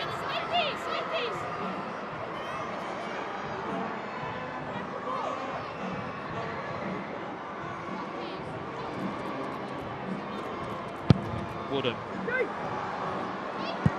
Holland again on the volley. And that is about as close as Wales have come during this second half. And for Iceland, it's just a case of waiting for the final whistle now.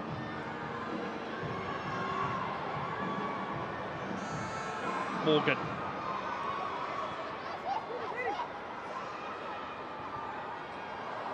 Attempted back heel to Holland, goes out for a goal kick.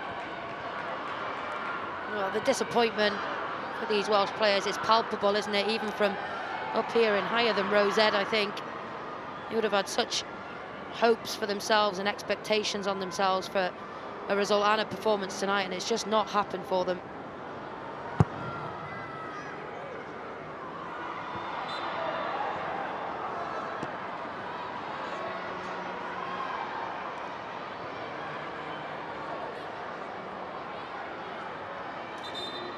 Well, the referee stopping James from taking the free kick here. I think there's a call maybe for the Icelandic medical team to come on here. Johansdottir was the player in the crouch position. Just feels deflated, this atmosphere in here now, particularly after that second goal near.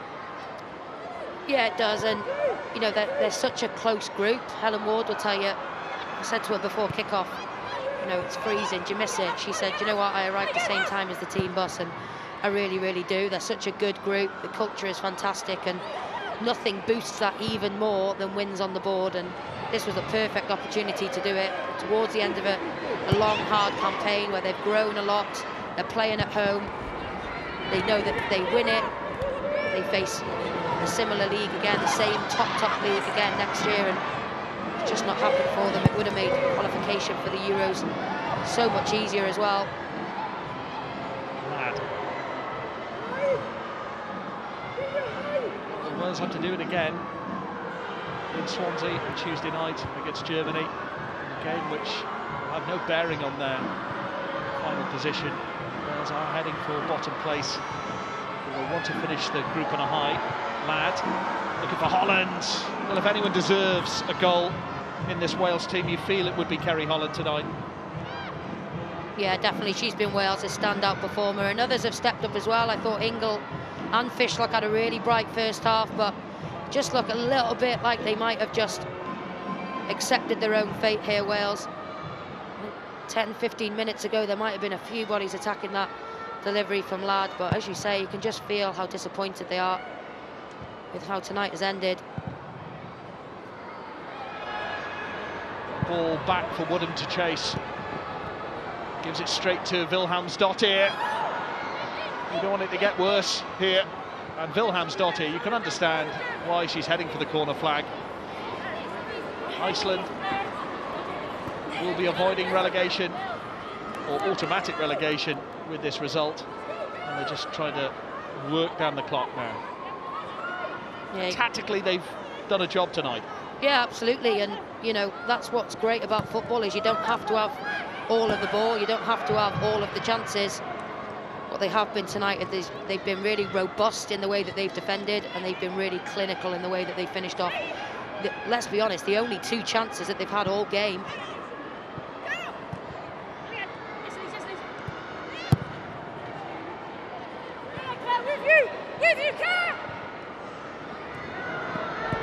Dottir.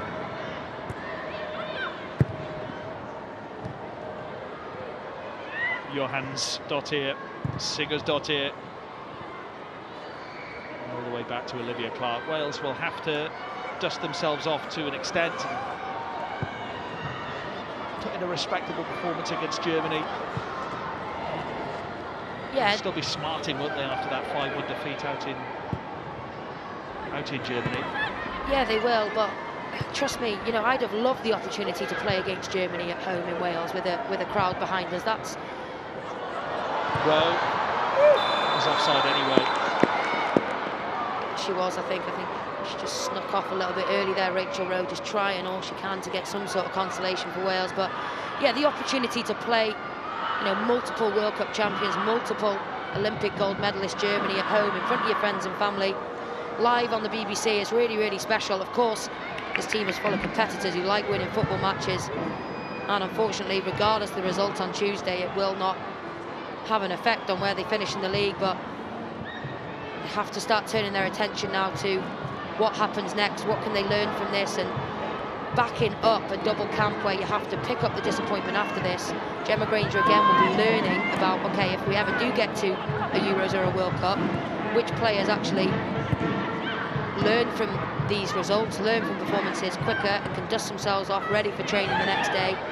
It's that mindset stuff. And it's a ball over the top, and the flag has stayed down for Zomers. A chance for her second, and Iceland's third. Well, she ran it to a too cute of an angle, and Niels Dotto was waiting in the middle. It would have all been in vain anyway. 2-0, 3-0, doesn't matter. Iceland heading for victory in this one. Yeah, I think Wales fortunate that she seemed to be, it was a heavy touch to start with. Liv Clark does really well, actually, just to shadow it and to delay. Just doesn't quite make a decision quick enough, Zomers, luckily for Wales.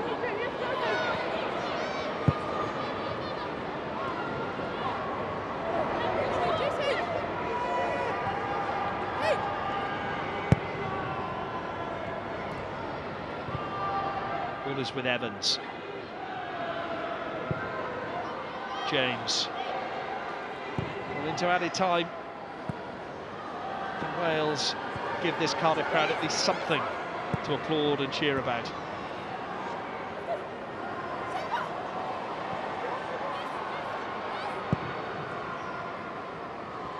In the end, it just goes out for a Welsh throw. It's a lot for Gemma Granger to think about at the end of this campaign. Ultimately, the game out in Reykjavik felt like a key defeat. Obviously, this one hasn't helped either, but those have been the two key results. Never mind Germany and Denmark. Yeah, and you have to again bring it back to Wales are the lowest ranked seeded team in this group. 15 places separate them from the team that we're seeing them lose against right now. So on paper, Wales were also always up against it at the start of this league, but it is just disappointing because on both nights against this team, Wales could have and possibly should have won the match.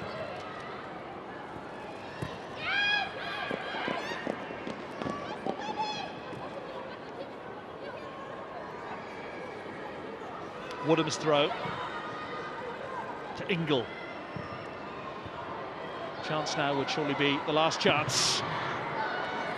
Rowe trying, but winning a corner kick.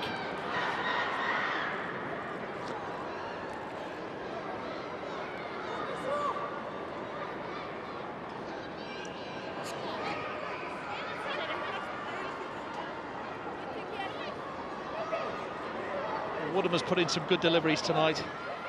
Another one needed here. On a red shirt. Ladd.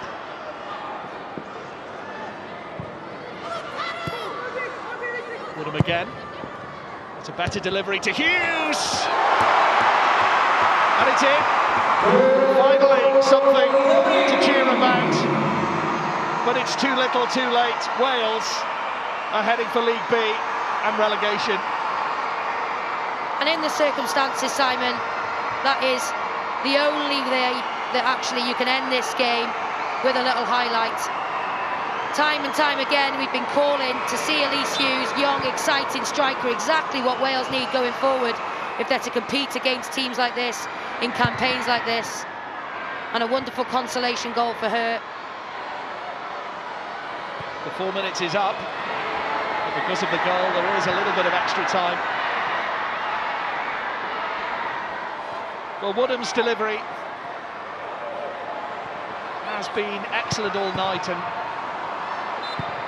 that was the reason that Wales did get a goal in the end.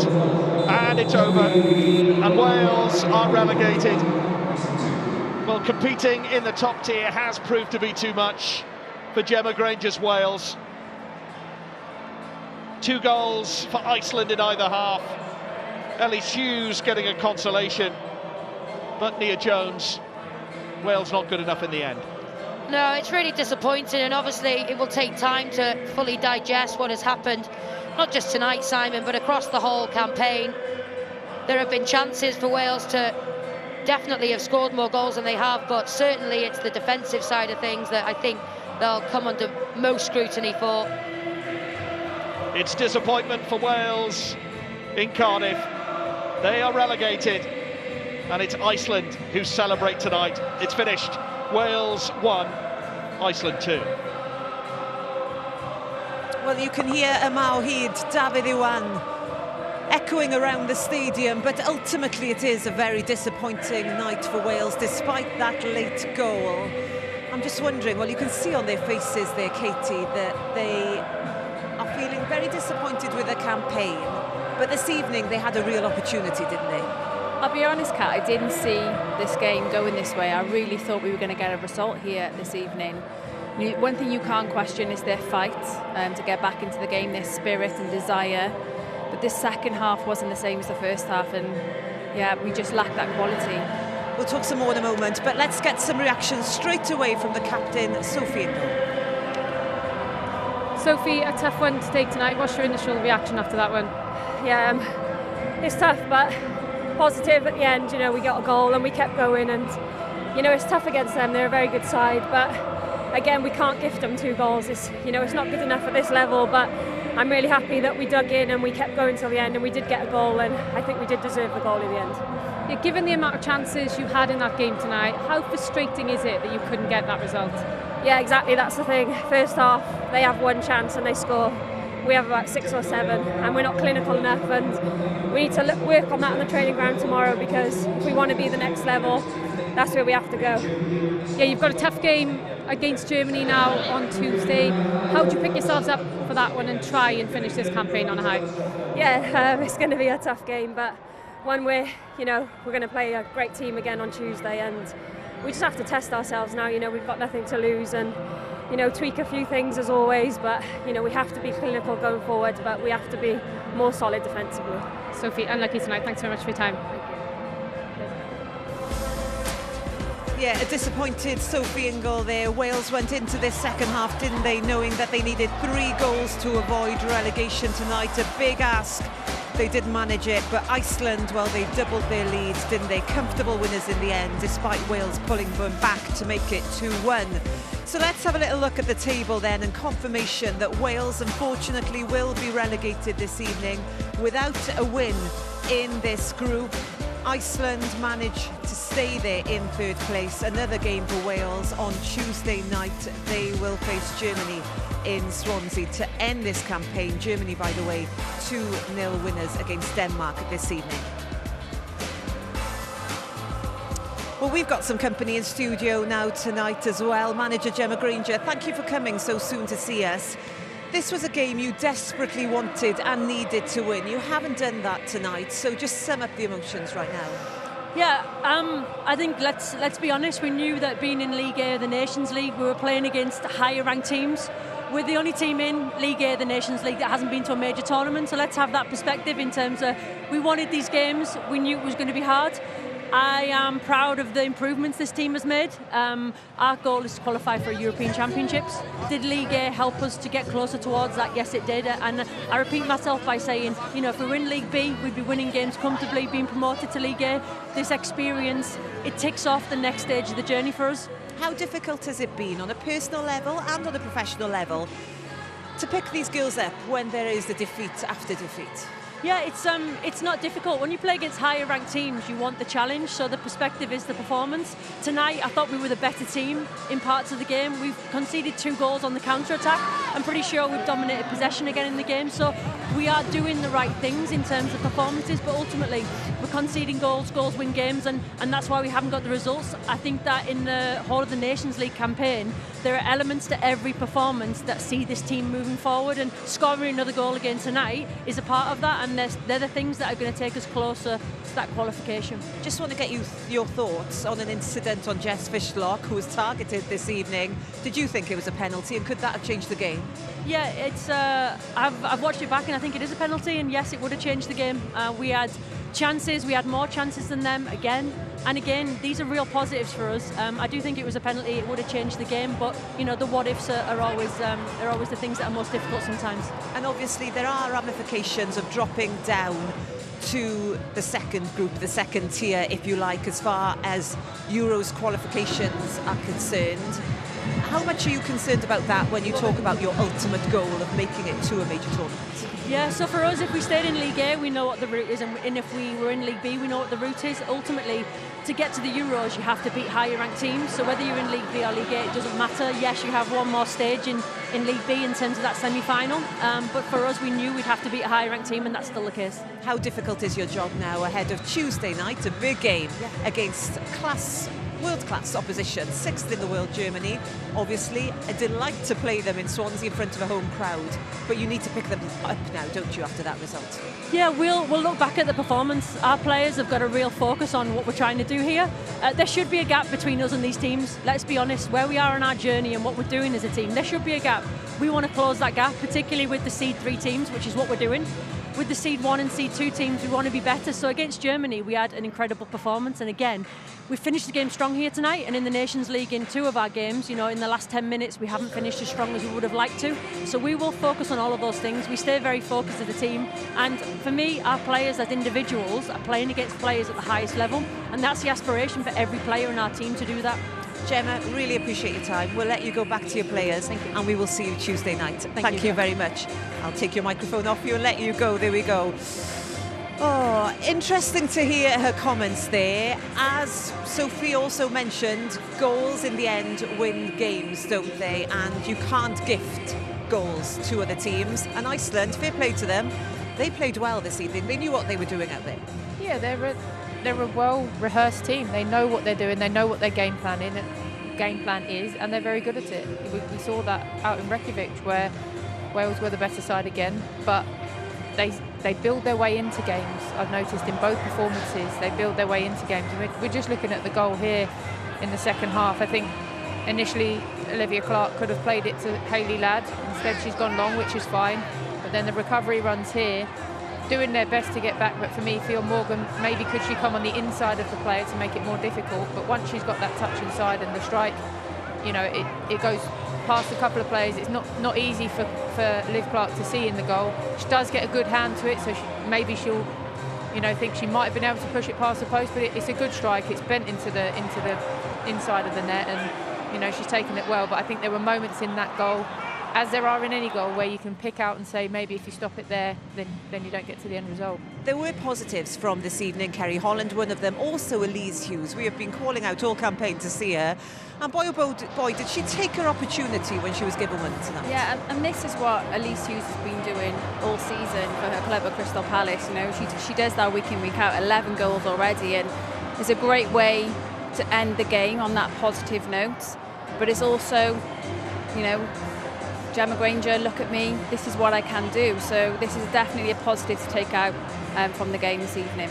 They have another game on Tuesday. Do you think Gemma Granger will change anything? Because we have seen a more attacking philosophy from Gemma Granger, and maybe that defence, something that we've always associated with Wales, has suffered because of that?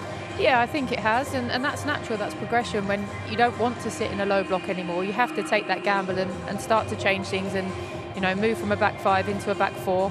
And it did Wales well for so long, but then you come up against these bigger teams and it's harder to do. So I'll be interested to see if she reverts back to the back 5 that we saw in the game against Denmark, which served them well. They performed brilliantly where Josie Green came in at right wing back, and it looked a little bit more balanced defensively and much more solid, but then you do lose that attacking threat. But I think against a team like Germany, I think you have to be a bit more conservative, and I wouldn't be surprised to see that formation come back. Yeah, I totally agree. You know, it's going to be a really tough game to pick themselves back up to go and play against the likes of Germany. I agree what Gemma Green just said, the performances have got better. It's just how do we consistently compete with these top nations for longer periods of time in the game? It's that final step, isn't it? We just want that win. We want to get over the line. Thank you both for your time this evening. No, it wasn't the result we wanted here in Cardiff, and ultimately, well, Wales are relegated to League B of the Nations League. But we go again on Tuesday, wanting a result against Germany. We will see you then. No staff, good night. Certainly feels like the most important game of Wales's campaign so far. Here's Green, ball into the middle. Rowe snatched at it. She does not get contact on the ball. Anywhere will do for Wales. Oh, it's in. It's 1-0. Fishlock. She'll hit it. Good save from Clark. And it's forced in, is it? Yes, is it over the line? Handball. Can she beat Clark? She can. That is a fantastic finish. And it's in, but it's too little, too late. And Wales are relegated.